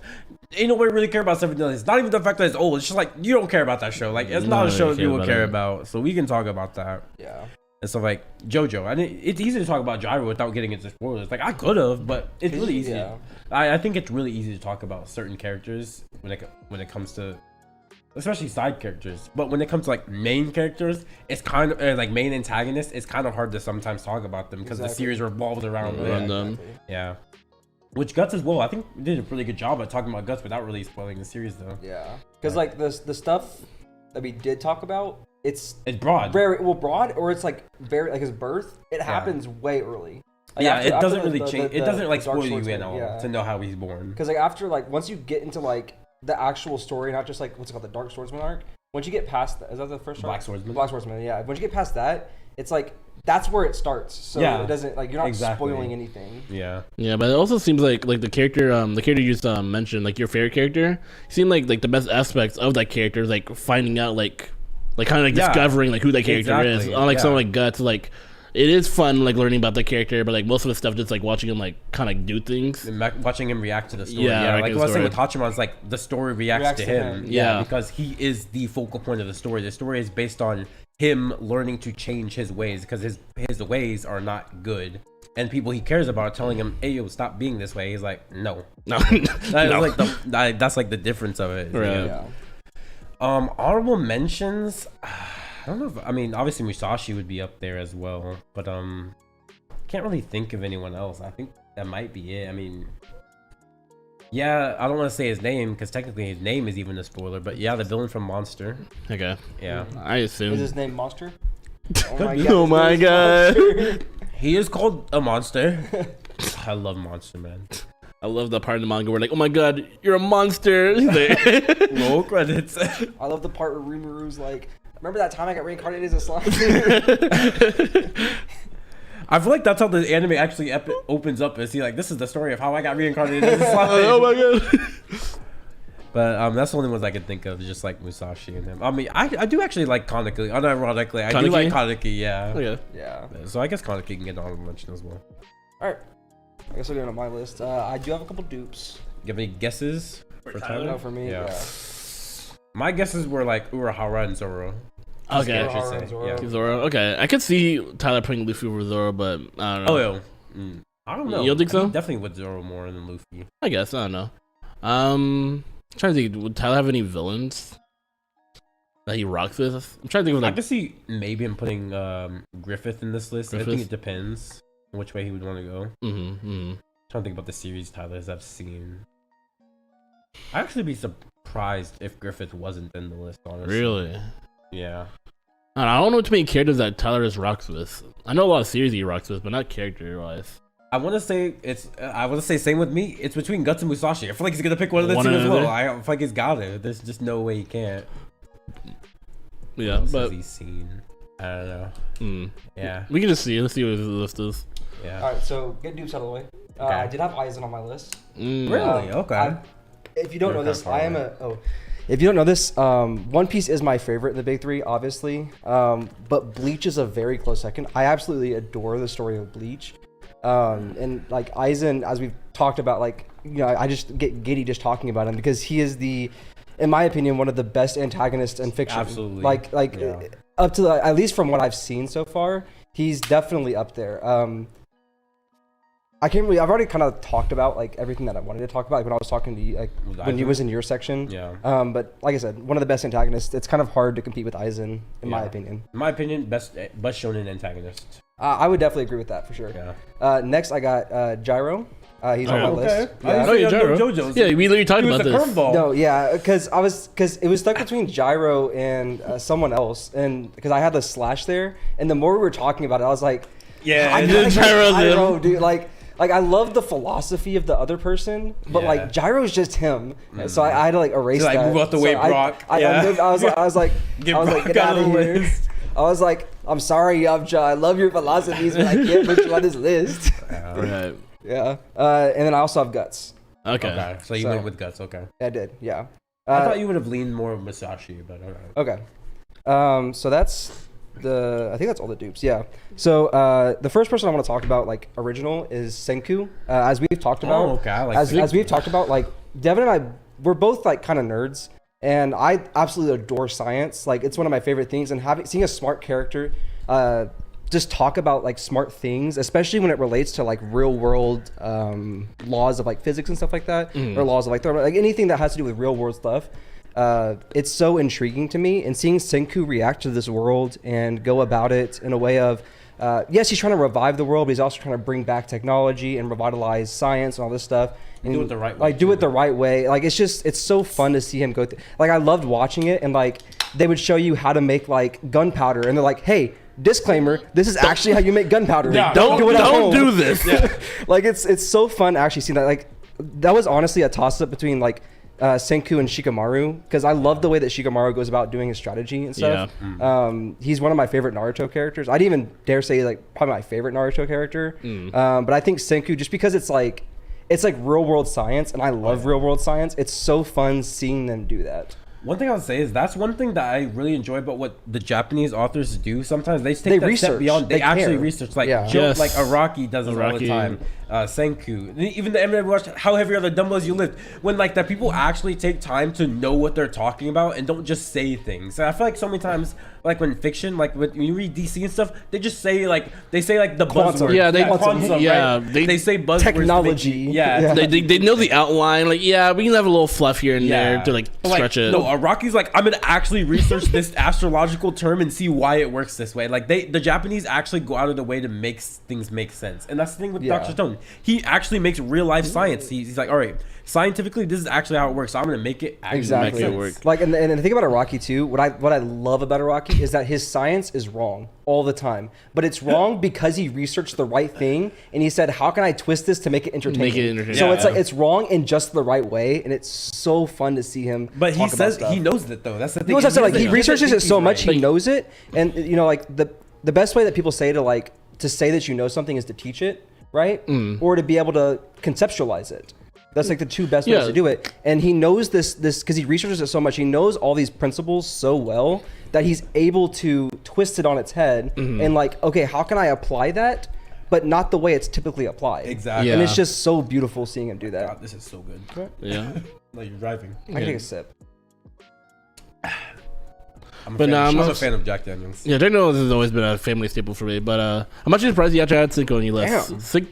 Damn, we're gonna ad break. It's actually pretty good. Hey, Jack Daniels sponsored me, bro. No, but Senku, like, it was so fun seeing him, like, the whole copper wire, like he's trying to get like copper wire to make like phones. Like it was just so fun seeing him go through that whole process. And not only is he going through it, he's also teaching the village about like scientific. I forget the name of the guy. Chrome, is that his name? Yeah, Chrome. So it's like he was like magician, but he was just really just throwing shit in fire and making it go different colors. Yeah, he was doing very rudimentary science. Like, oh, that's just science. And Senku's like, well, or like the episode when he made ramen and cola. I was like, bro, this is like it's so dumb. Cool. It's so dumb that he's just making ramen and cola. But the fact that like you have to think about these people have never thought about anything like this. They're like, oh my god, this is the best thing that's ever existed. And it's just so fun seeing him go through all that world. Especially like the incest village, because they don't have any knowledge of the outside world. Like the people they revive, they know it because it's their world. But like the incest village, they have no reason. Yeah, they're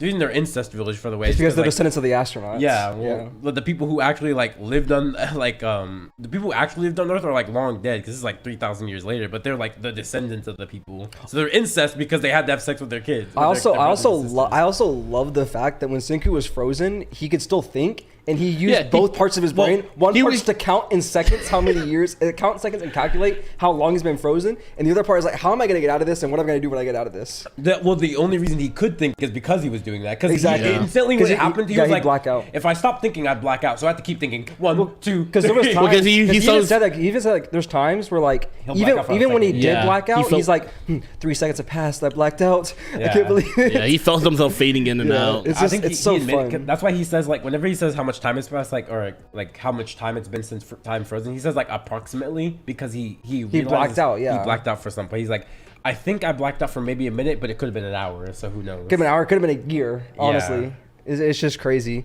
Like Senku is just such a fun character to watch. Yeah, Senku's always a character where like he's realistically smart, but it's funny. Yeah, he's always a runner-up in my opinion because I love the series Dr. Stone, and Senku was actually like I actually thought about putting him in my list. I thought about putting him in my protagonist list because I don't think I did. No. Like he's always a runner-up because I love him so much, and I want to put him on my list, but I never get a chance to talk about him. So I'm actually glad you actually brought him up and talked about him. I fucking love Senku, man. All right, so next on my list, I'll go another character like. There's not much I can say about this next character. I just think he's so fun to watch, and that's Aoi Todo from JJK. Really? That's surprising. I love his interactions with Itadori. It's a very reactionary thing. Like I love him because I love his interactions. Well, partly because I love his interactions with Itadori. Wait, who is this? He's the buff guy from JJK. That guy. Really? You put that on your list? Okay. Dude, I love him. He's like literally whenever he's on screen, I just I unconsciously just smile. Like he's such a fun character to watch. See him go about this world. All his fights go hard because like especially the fight with Itadori when they're fighting. Hanami is that his name? The plant guy. The plant guy. Yeah, Hanami. Hanami. Yeah, because he's like. Yeah, he does finesse. He's like. Itadori's like. Or like the interaction where like Todo's like what's your taste in women? And he's like if I had to say it would be tall women with big butts like Jennifer Lawrence. My brother.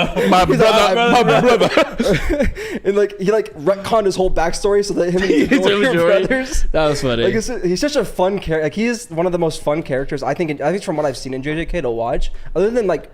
Maybe Gojo, just seeing Gojo go about and like react to the world. The whole world is just like, we're at the mercy of this man's whim. Dude, we're just lucky he has good morals. Yeah, we live in Gojo's world. But like Todo is one of like the most fun characters in JJK, I'd have to say. I agree, he's fun. Like I said, unironically, subconsciously, I just smile whenever he's on screen. When I was watching the Chapter Zero movie that came out, like when he was on there, I was just like, that's my boy. Get up there, do your thing. Like it's just. I love him so much. That's not even like a deep thing. It's just I just love his character. Oh, I mean, it's such a fun thing to watch. It doesn't have to be deep. It's perfectly fine to have a character you just enjoy. Yeah. But not much I can say about that. That's pretty much me with Rimiru. I just enjoy. He's just fun to watch. Yeah. That's me with Kazuma. Kind of in a similar vein, I got Iori Kitahara from Grand Blue. The MC. Okay, yeah. He's also another very reaction. Like he reacts to the story. Mostly reacts to the story. I would definitely say he's an honorable mention. I forgot my bud boy. Because like I love him because of the zany situations that he gets himself into, and it's like, all right, bro, how are you gonna get out of this? How are you gonna get out like cross-dressing when your like cousin walks in on you cross-dressing? It's like, okay, you're drunk and you're passed out in your classroom, butt-ass naked. How are you gonna get out of this? Or like the situation where like they brought him like all the posters with his cousin on it. Yeah, because like they brought him like because he was like, I don't want like my cousin to think, what was it? I don't want her to think about like. I want her. He was like, I want my cousin to like me because I'm trying to get her. I'm trying to get her to like me, and then they're like, well, her cousin likes dudes, so they brought in pictures of dudes, like buff dudes, and then like one of his friends, I forget his name. What's his name? The blonde guy. It's starts with an H, I think. Imimura is what I'm thinking of. Maybe I can't remember his name. You know what I'm talking about? Yeah. He's a lolicon, and he was like, all right, so that didn't work out. Let me bring you my posters. So he fills the room with just lollies, and then she walks in. She's like, what is this? And then like she leaves, and he's like, bro, I can't have her just seeing all these lollies. And they're like, well, you like your cousin. It's not his cousin, but like you like your cousin. So like they cut out pictures of her face and put it on all the lollies' bodies because she's like she's not a lolly, but like. There's times where she could be perceived as a lolly sometimes. And is she a child? How old is she? Is she a child or no? They're all in college. Yeah, they're all in college. She's petite. No, she's not. But I don't know. Like, but like it's just the way like people like can perceive her. It is Imimura. It is Imimura. Okay, but like he's like so they put her face in and she walks in and she just sees her face on every poster of like lollies and she's like, and then her sister is like in love with her. So it's like her sister's the siscon. Yeah, she's a siscon. Her older sister. So like so Chisa saw it, and then I can't remember. It's been so long since I've read Grand Blue. I can't remember the names. But the sister, Nanaka, she walked in. She's like, "Oh my god, I love this so much. I didn't know you were like that, Iori." And it's such a fun thing. Like it's so fun seeing him just react to the world that he's in. All his interactions are great. Like him with his first interaction with the Version Squad. The reason Azusa thinks he's gay because of her first interaction was her walking in the room with the dude. She's like, oh, he's gay. Yeah. And he's like, wait, no, I'm not gay. I like girls. She's like, oh, you're bi. She's like, I'm bi too. And he was like, I can't tell her no now. She's so happy. Or it's like the whole manga, she thinks he's bi now. That's funny. That's so funny. It's just canon. Yeah.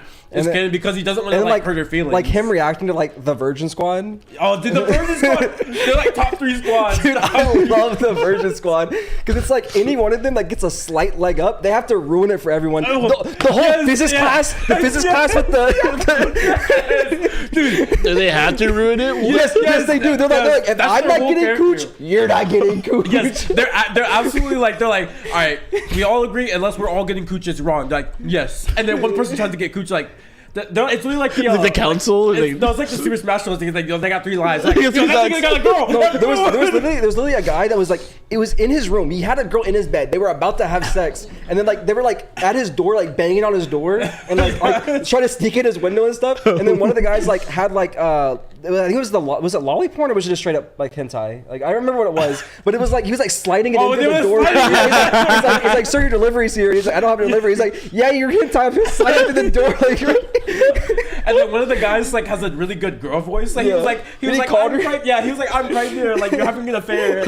I was like, these guys it's just so funny. Like the mixers, dude. Please read Grand Blue, please. It is the funniest manga I've ever read. And also like the artwork's amazing too. Yeah. It's not just like shitty like. I don't want to say shitty comedy art because I haven't seen other mangas, but like the artwork is actually generic insane. It's like actually like it actually takes care. I love the random times where they just get buff. Like literally like there's the lolicon. He's like a turbo virgin and like super skinny. He's like emaciated, but like Iori's like because the story is like his cousin is like his girlfriend. That's like the story, and he's like, and his arms just like jacked. He's like veins popping out. He's like, you have a girlfriend. That's funny. Aren't they making an anime for Grand Blue? Or they already have it. They already have it. It's only 1 season. I also skipped. If you don't want to read the manga, I would definitely recommend the anime. The anime is a very good adaptation. It's a good adaptation. The only thing is they skip some scenes. They do skip. They do skip some scenes. Like I would say watch the anime to get you into it, and if you enjoy it, then read from. Yeah. So like that's what I did. Is I watched the anime and then I went back to chapter 1 and then read it. Because you were like, I want to get into Grand Blue. I was like, okay, watch the anime. If you like the anime, read from chapter 1. And the anime, dude, like frame 1, it was just it hooked me. Yeah. Well, not frame 1. It felt like it felt like the setup of a hentai manga or a hentai like because it was like him walking like down like not the beach but like down the like a street that's like on the coast. He's like, time to go see my uncle and my cousins. I haven't seen them in a while. They're probably they're the same age as me. And I'm like, this is like a hentai, dude. What is this? But yeah, like I just love seeing him react to the world that he's in. Classic booba panel. Yeah, the booba. The one where it's like the Buddha statue, where Yamamoto was what was it? Oh, here's the physics one. The physics one. Yeah. No, I have a couple screenshots. I have to like go back and find them, but it's just such a like go read Grand Blue. It's so amazing. But next, I want to get into also another recommendation if you like comedy, and I've told you about this. It's Shou, aka Akumetsu from Akumetsu. Yeah. I mean, I wouldn't really say it's a comedy, but I think it's a comedy. It's very comedic. It's comedic in nature. Yeah. No, the best way I could describe it is it's like actually political. To be honest. Yeah, the best way I could describe it is like Deadpool if it was a manga and he was political. Well, the reason I've always explained it to people is imagine Deadpool and Code Geass had a baby. That's what this is. I didn't see Code Geass, so I can't really attribute that. But like that's pretty much what it is. That's why I told you. Devin. And I fell in love with it. Yeah. Like, I don't even know what the series is, but I already know I'm gonna love it. He's basically just Deadpool. It's the next manga I'm gonna read. Yeah, like he is. It's very much because like Iori, I love Iori because I love the way seeing that he reacts to the world. Akumetsu is seeing the world react to Akumetsu and like what he does and like his not antics because he like just kills people, but like the stuff that he does to bring about political change. It's so amazing. I love politics, so it's really cool seeing like their reaction in a political sense to like what he's doing because he is just a terrorist. That's literally what he is. And it's fun seeing him go about like because he doesn't just kill people, he kills them in like meaningful ways pertaining to the individual. So it's like let's say this guy was like a corrupt politician, right? Which this actually may be a thing. I don't remember. I'm just throwing it like an example. But he's like, let's say he's a corrupt politician, but he like raped a girl or something. So then he would like find a way to like kill him by shoving something up his ass, like something like someone's giving him a blowjob, but it's actually him, and he bites his dick off. Like something that's like it pertains to like the crimes that they have committed, or like the guy that he got rich because he committed like insurance fraud from burning down houses, so he burned down his house with his wife inside, and then killed him. And it's just like that. It's like I love seeing that because it's gritty and it's dark, but it's so comedic in nature that it like there's so many levels to everything that he does. It's the Deadpool stuff. It's like this. He'll literally do like remember like the Deadpool just like sitting on the table like this and shoot. He'll do stuff like that. It's just like that. He kills people, but he treats it like a joke. Because there's even like I saw really cool. Someone talking about Akumetsu. There's like people call it like the American Psycho reference, but he has like the suit on, and he has an axe, and he's like just cutting people. I think that's an American Psycho. Like I feel like it is. He references like pop culture a lot too, like with the way that he does things. Like he dressed up as I don't want to say he dressed up as Goku one time, but he did to like sneak into like a convention or not a convention, like sneak into like a press conference because they like he has a mask.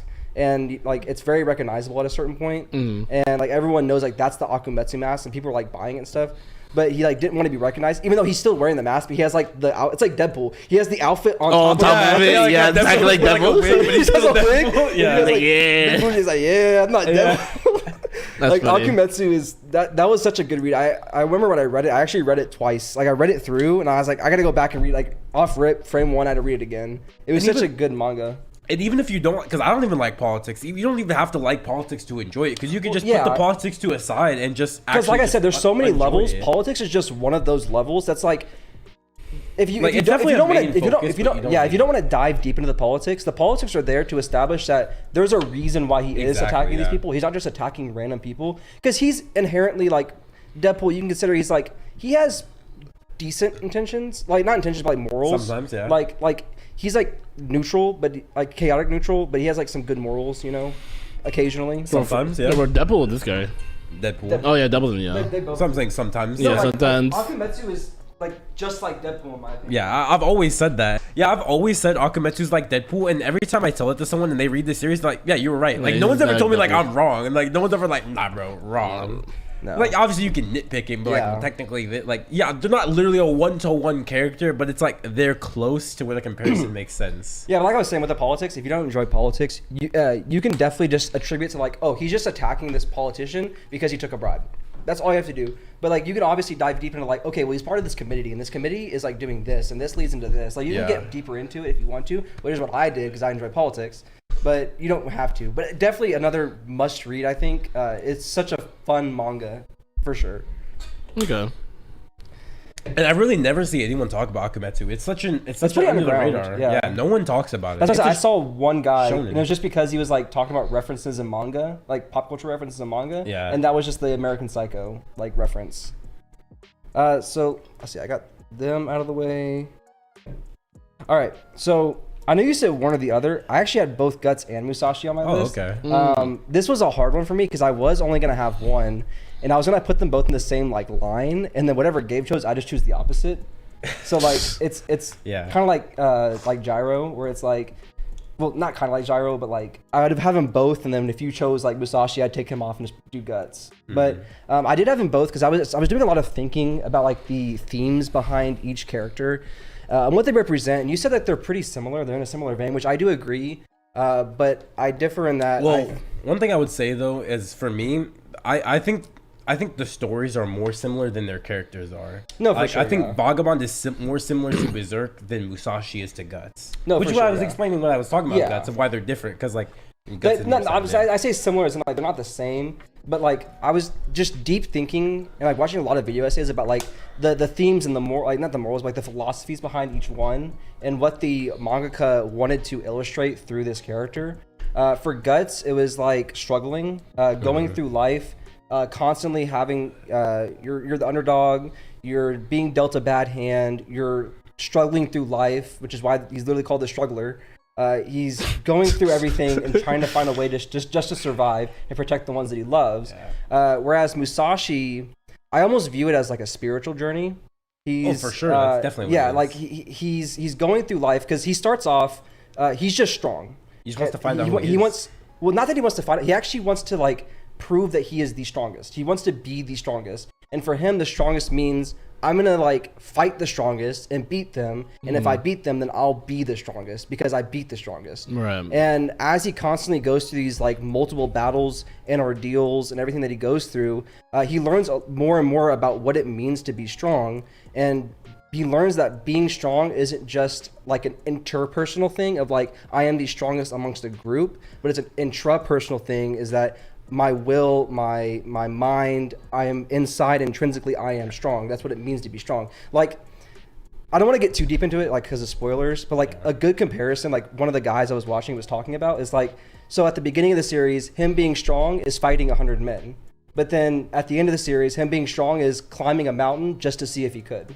Yeah. It's like him going through his own personal ordeals to come out on top. Right. It also has a very like Zen and Buddhist themes, which is like apparent in the manga because of the monk and stuff that is guiding him through life from the interactions that they have. But the ideals of like finding out who you are, being a good person, or being strong like intrinsically, I very much resonated with it because that's something that I have struggled with in the past, like personally, like trying to remain strong, like when life beats you down.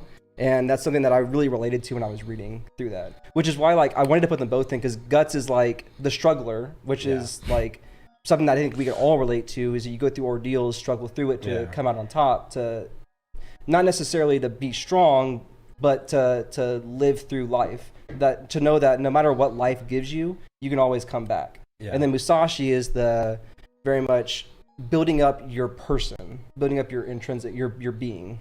Well, one thing to say on Musashi as well, I think an important part of what happens in the story of Vagabond is that every person he does fight to get stronger, they teach him something. Yeah. That he didn't think. That's why I said like he views this as just these are just fights, but they all teach him something new about life. Well, that's why I didn't want to like get too into it because like there's like the guy that's. Well, you don't have to say specifically what they teach him, but just like that they do teach him something. Well, I can say life. that because there's just like this one, the one that really sticks out to me is when he goes to like he goes to fight this guy because he's known as invincible. But then the guy's like bedridden, and then like he just looks at him, and he like is in a trance for hours because he's like serene, and he's realizing because he in his mind to be strong is to have the strongest body, and here's this guy that was invincible who Musashi stated like I can just kill him right now. He cannot defend himself. I can just kill him, be out of here. I beat the strongest. But it's like the strength of the will that the guy had is what's giving Musashi an outlook of like, well, maybe there's more to strength beyond just being physically strong. Yeah. And I love the themes behind, like, that's why I want to read Vagabond again. It's just I love the themes behind everything. Never gonna read it again until he picks up the pen again. I saw something that said he might. He said he's probably gonna try to come back later this year. It's the same thing I've said like a while ago when they asked. It's probably from the same interview because he hasn't said anything like since then. Where he was like, "Yeah, I want to finish Vagabond." I'm like, okay, are you gonna? Well, the thing I saw is he said that like sometime this year. Yeah, I know it's the same one. Oh, it is. But like. But do we believe him? I don't know. Yeah, I don't know. Because last time he said that, he said it with Real. He was like, "They're like, are you gonna finish Real?" He's like, "Yeah, actually, I'm about to put out a chapter this year. Put out one chapter and disappeared again." I mean, he didn't lie. He didn't lie. He never lied. Right? He did it, but like that's not what we wanted. Right? We didn't want you to put one chapter and then disappear. Yeah. But so yeah, funny. I definitely love Musashi. He's one of my favorites. So finally, for my final, y'all guessed it, Kisuke Urahara. Yeah. He has to get on my list. I have that hat on. He is like the perfect balance of like strength and intelligence that I completely adore. I love seeing him even with flashbacks where he's not even fighting. He's just in a lab doing things. It's just so fun to see him doing all the science, interacting with people. And his fights are also cool. He has one of my favorite bankais. Everything about Kisuke I just completely adore. The instant I saw him, I just like fell in love with him. I was like, this guy's amazing. And I had Zoro on top for the longest time. And that's just because like I thought again Zoro was just cool, and then like the more I watched Bleach, I was like I have to put Kisuke on top. He's just too good. I was just glad you finally took Zoro off because I was just like the fact Zoro should never be anyone's favorite anime character. Like what is that again? You got nothing, man. Like even though I dog on Luffy, I can accept Luffy being someone's favorite character because he's the protagonist, right? Like that's the only like catalyst of her. Like Zoro, man, like he's just cool. He's just cool. Someone being cool should never be your favorite anime character or just character in general. Yeah. They can be someone you like. They're favorite in the series, but favorite of all time. Can't just be on coolness. Yeah, that's why you asked me about Jotaro. I'm like, I just find Jotaro cool and entertaining. Yeah, me too. Jotaro was cool, but he'd never be like. Yeah, he'll never be my favorite. Yeah. But there's not really much I can say about Kisuke. Like I said, he's just smart and strong and cool. Yeah. Yeah, like cool factor does matter. The cool factor does matter. He looks. I love his look, like with the not the kimono, but like the coat over with the clogs. Like it's just like I think he has the best. He looks like I think he has the best. What do they call it? Zanpakuto as well with the umbrella. Yes, dude. Because the fact that it's like man, when it goes into a shikai and it has like little edge and it has the little red thing on the end. It's just such a slick and clean design. It's one of these because I wanted to have an actual umbrella of Kisuke's thing, but I couldn't find one for like a reasonable price. Yeah, they're all like expensive. Makes sense. But honorable mentions, I wanted to put so the person I had with Gyro was Thorfinn, because I love the idea of putting down getting over like the past that the past sins that you've committed and learning to accept yourself and to be a better person. That's his whole ideal, is being a better person, which I didn't, as I've said before plenty of times on the podcast, I didn't fully appreciate like the whole like farm saga when I first read it, because like it was a change of pace, because that's not what I expected of it. It's drastic. It's because like things like Vagabond, I went in knowing it's very philosophical, so I was okay with Musashi becoming philosophical. But with things like Vinland Saga, when I saw the first season, I'm like, it's just big Vikings fighting. I'm gonna take this, and then I read it and I was like, what the fuck am I reading right now? But like that's why I didn't appreciate it, because of the drastic change. Yeah. But just seeing people like video essays about him and rereading some of the chapters and stuff, it's just, his ideals of being a better person. I think is someone that everyone can relate to. Is yes, you've done things in the past that you may not be proud of, but you have to learn to accept that. Not just to ignore it, but to accept the fact that you did it, and then to move on beyond it. Right. Like the whole panel of like him seeing everyone that he's killed, bringing him to hell, and him having to crawl himself out. It's just, the theme of that is just so beautiful. So to say, that's an important part about Vinland Saga, is the fact that, because characters multiple times from Thorfinn's house bring up the fact that, like, you killed like etc. family member of mine or whatever. Like you can't just act like it didn't happen. He's like, I'm not. He always admits that he is he's not ignoring it. He knows that it happens and he wants to be better.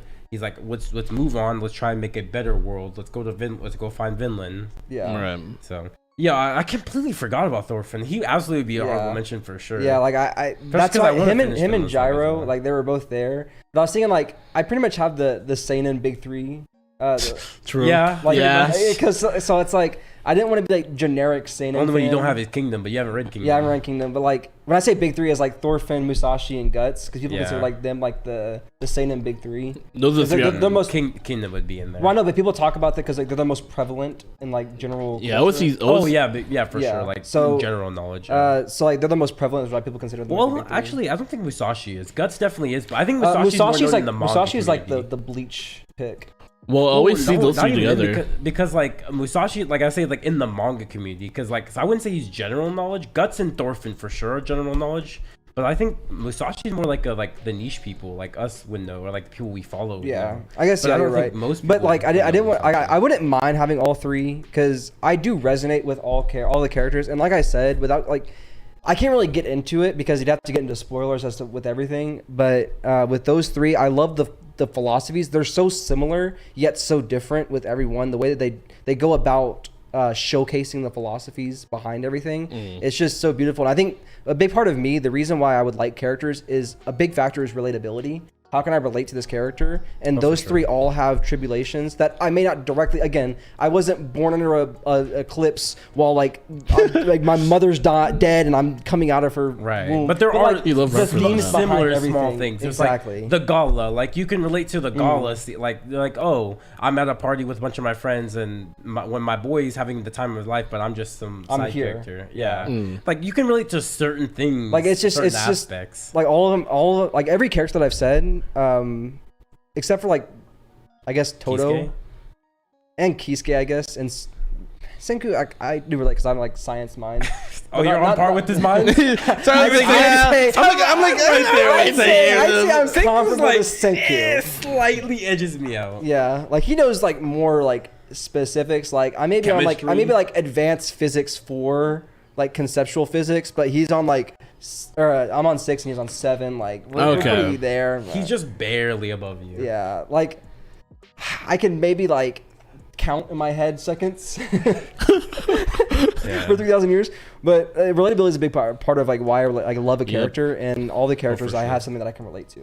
Which is why like I didn't like when like Xenon was talking about like Subaru. I was like, but that's like the best part of Subaru is his relatability. He's just like because other Isekai protagonists is like there's no relatability. They're just like the Stonewall, like the edgy anime character. Yeah. Whereas like I have no feelings. Because it's like it also doesn't make sense in my opinion. I guess it kind of does. It's like you're a bum, and then now you have some kind of power, and you're just like I'm him. Yeah, I'm God. Like, who does that? Like Subaru, now I'm God. Because Subaru was like I'm a bum. I die.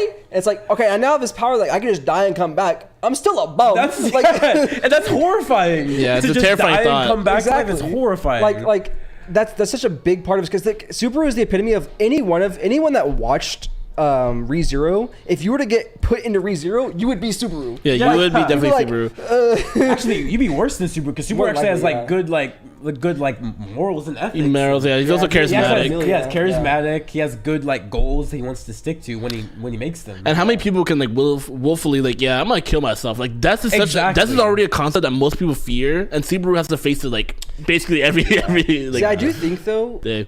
There's like a point. How do I say this? Like, I feel like once I die once and come back, I would like. But you feel it. Like Subaru, you still do. Subaru jumped off a cliff onto rocks. I don't think I can willfully like do that. But like, if you do it once, I think once is too low. I think maybe like 5 times. Then yeah, there's a point. Like, well, you'll get to it. Like I'm like I die once. I'm not gonna be like fearless. I don't mind about dying. But like until like later on. But like I feel like I'd be less cautious. Well, that is how Subaru is. Yeah. Cautious. I don't know if cautious is the right word because the circumstances depend. His safe point isn't always the same. Yeah. The reason, which is why he does get more cautious actually in season 2, is because his safe point keeps changing, and he's like, I don't understand how this works, so I'm gonna be more cautious about when I die. I think cautious is the wrong word. I meant like I wouldn't be as fearful of. Because if that's what you're gonna say, that's what I thought you meant. Yeah. Then yeah, like that's how he is in season 2. He's not more about like I'm terrified of dying. It's more like he's more thoughtful of the sense of progress. Where's my save point? Yeah. And like, I don't want to have to restart all the progress I've made on today again because it's monotonous to just do the same thing over and over again. Where it's like I made so much progress today. I did this and this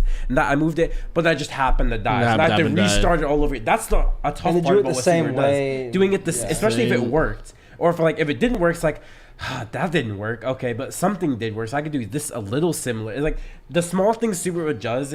I think it just goes under the red. You don't think about how hard it would be to do the same thing. And it builds up over a while, and it does break them at a certain point. Yeah, it's really hard to just keep repeating doing this, especially because like a day cycle is kind of long, especially if you live it like 4 times. To do the day 4 cycle, days, 5 days, 6 days. Yeah, all in one day for you. you, like in your mind. It's insane to go through to do that. But like the fear of death, he doesn't necessarily have that anymore. It's more about the task of what he has to do in the days, what he doesn't enjoy, which is why he's hesitant to die. It's not because he's afraid of dying. It's because he doesn't want to lose his progress or redo progress. Yeah. So yeah, like in that sense, he has learned. He's like, yeah, I mean, death would be annoying. Like it would hurt still, because obviously still hurts. But it's not like, it hurts. Oh my god, I don't want to die. Like I feel like there'd be a point where like, if I knew I had to jump off a cliff, I'd just do it. Yeah, like, I wouldn't think about it. I'd be like, yeah, but you still have the thought in your back of your head, like, yo, this shit's gonna hurt.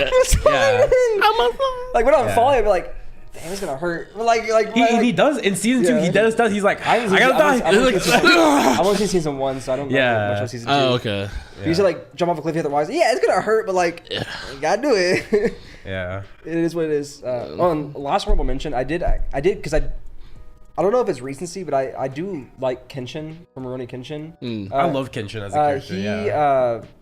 It pretty much, not bar for bar, but very similar themes with Thorfinn. With his like accepting the past and learning to get over it. I adored Kenshin when I was reading it. Just all the stuff that he went through, and the whole Shishio stuff. The whole I'm saying like he carries the story pretty much. Yeah. He put him and Shishio puts that story on their back. Yeah. Because we were talking about it's like name 4 characters from Kenshin. I'm like, I know Kenshin and Shishio. And then like everyone else, I don't know, man. And then I think I threw out like Roosterhead. No, we threw out a bunch of things that were all wrong. It's like Momo, Aoishi. Aoishi, yeah. Because I was like, it's the I just finished it and I can't remember his name. Like I was like, Aoishi, I think is his name, and you're like, maybe. And he's like, yeah, it's his name. Yeah. But like, no, the themes of Kenshin is parallel with the themes of Thorfinn, and that's why I adored like that aspect of his character. Yeah, you definitely can't pick both of them. You'd have to pick one of them. Yeah. I think I would a little side with Thorfinn a little bit. Yeah, more. I think Thorfinn. I think having the father figure definitely helped. No, yeah, for sure. Having the father figure, having his family come into play. Oh, for having sure. Having Askeladd there, I loved Askeladd. Oh, So talking about underrated antagonists. Exactly. I feel like people don't talk about Askeladd enough. I think it's because like the best antagonist. I think people don't even think like. As an antagonist, because he's so like there with Thorfinn, and he is in Thorfinn's corner for a while, but it's like he's kind of not like the whole thing of like the Thorfinn meme is because of what Askeladd did. So it's like Thorfinn is the scene where he's on the boat and he's just standing there with the knife and he's like he's like waiting for like. You've still never seen Vinland Saga, have you? You've got to see. For some reason, I just like have not had like the motivation to watch it. I don't know why. It's such a good series. No, I think Thorfinn. It's in the Seinen Big 3 for a reason. Yeah, I think Thorfinn took the theme of Kenshin but did it better. I would never. I don't think I'd ever put Kenshin on my list, but as an honorable mention, I'd definitely throw him up there for sure. For sure, he's a good honorable mention as well. Awesome, yeah. Yeah. I mean, that's pretty much the end of this episode. I mean, I hope you guys enjoyed us talking about. Let us know some anime characters that you guys enjoyed down below as well. Yeah, drop your 3x3. Yeah, drop yours. You guys haven't dropped 3x3 since Ali did it. Ali's the only one who did it. You she's about it. You got Ali be the only one about it? You guys are not about it too? Matter of fact, Ali, drop your 3x3. You did it last time. Do it again. Let's check out everyone's. We'd love to look at everyone's 3x3. Maybe we'll talk about it on an episode. Maybe we will. Maybe we won't. Who knows? But yeah, let us know if there's anything we said that you agree with, you disagree with. Any characters you thought would have maybe been in our list that weren't in our list. Just anything you can think about. Just let us know. And we'll see you guys next week. Like, comment, subscribe. See ya. Yeah, that too.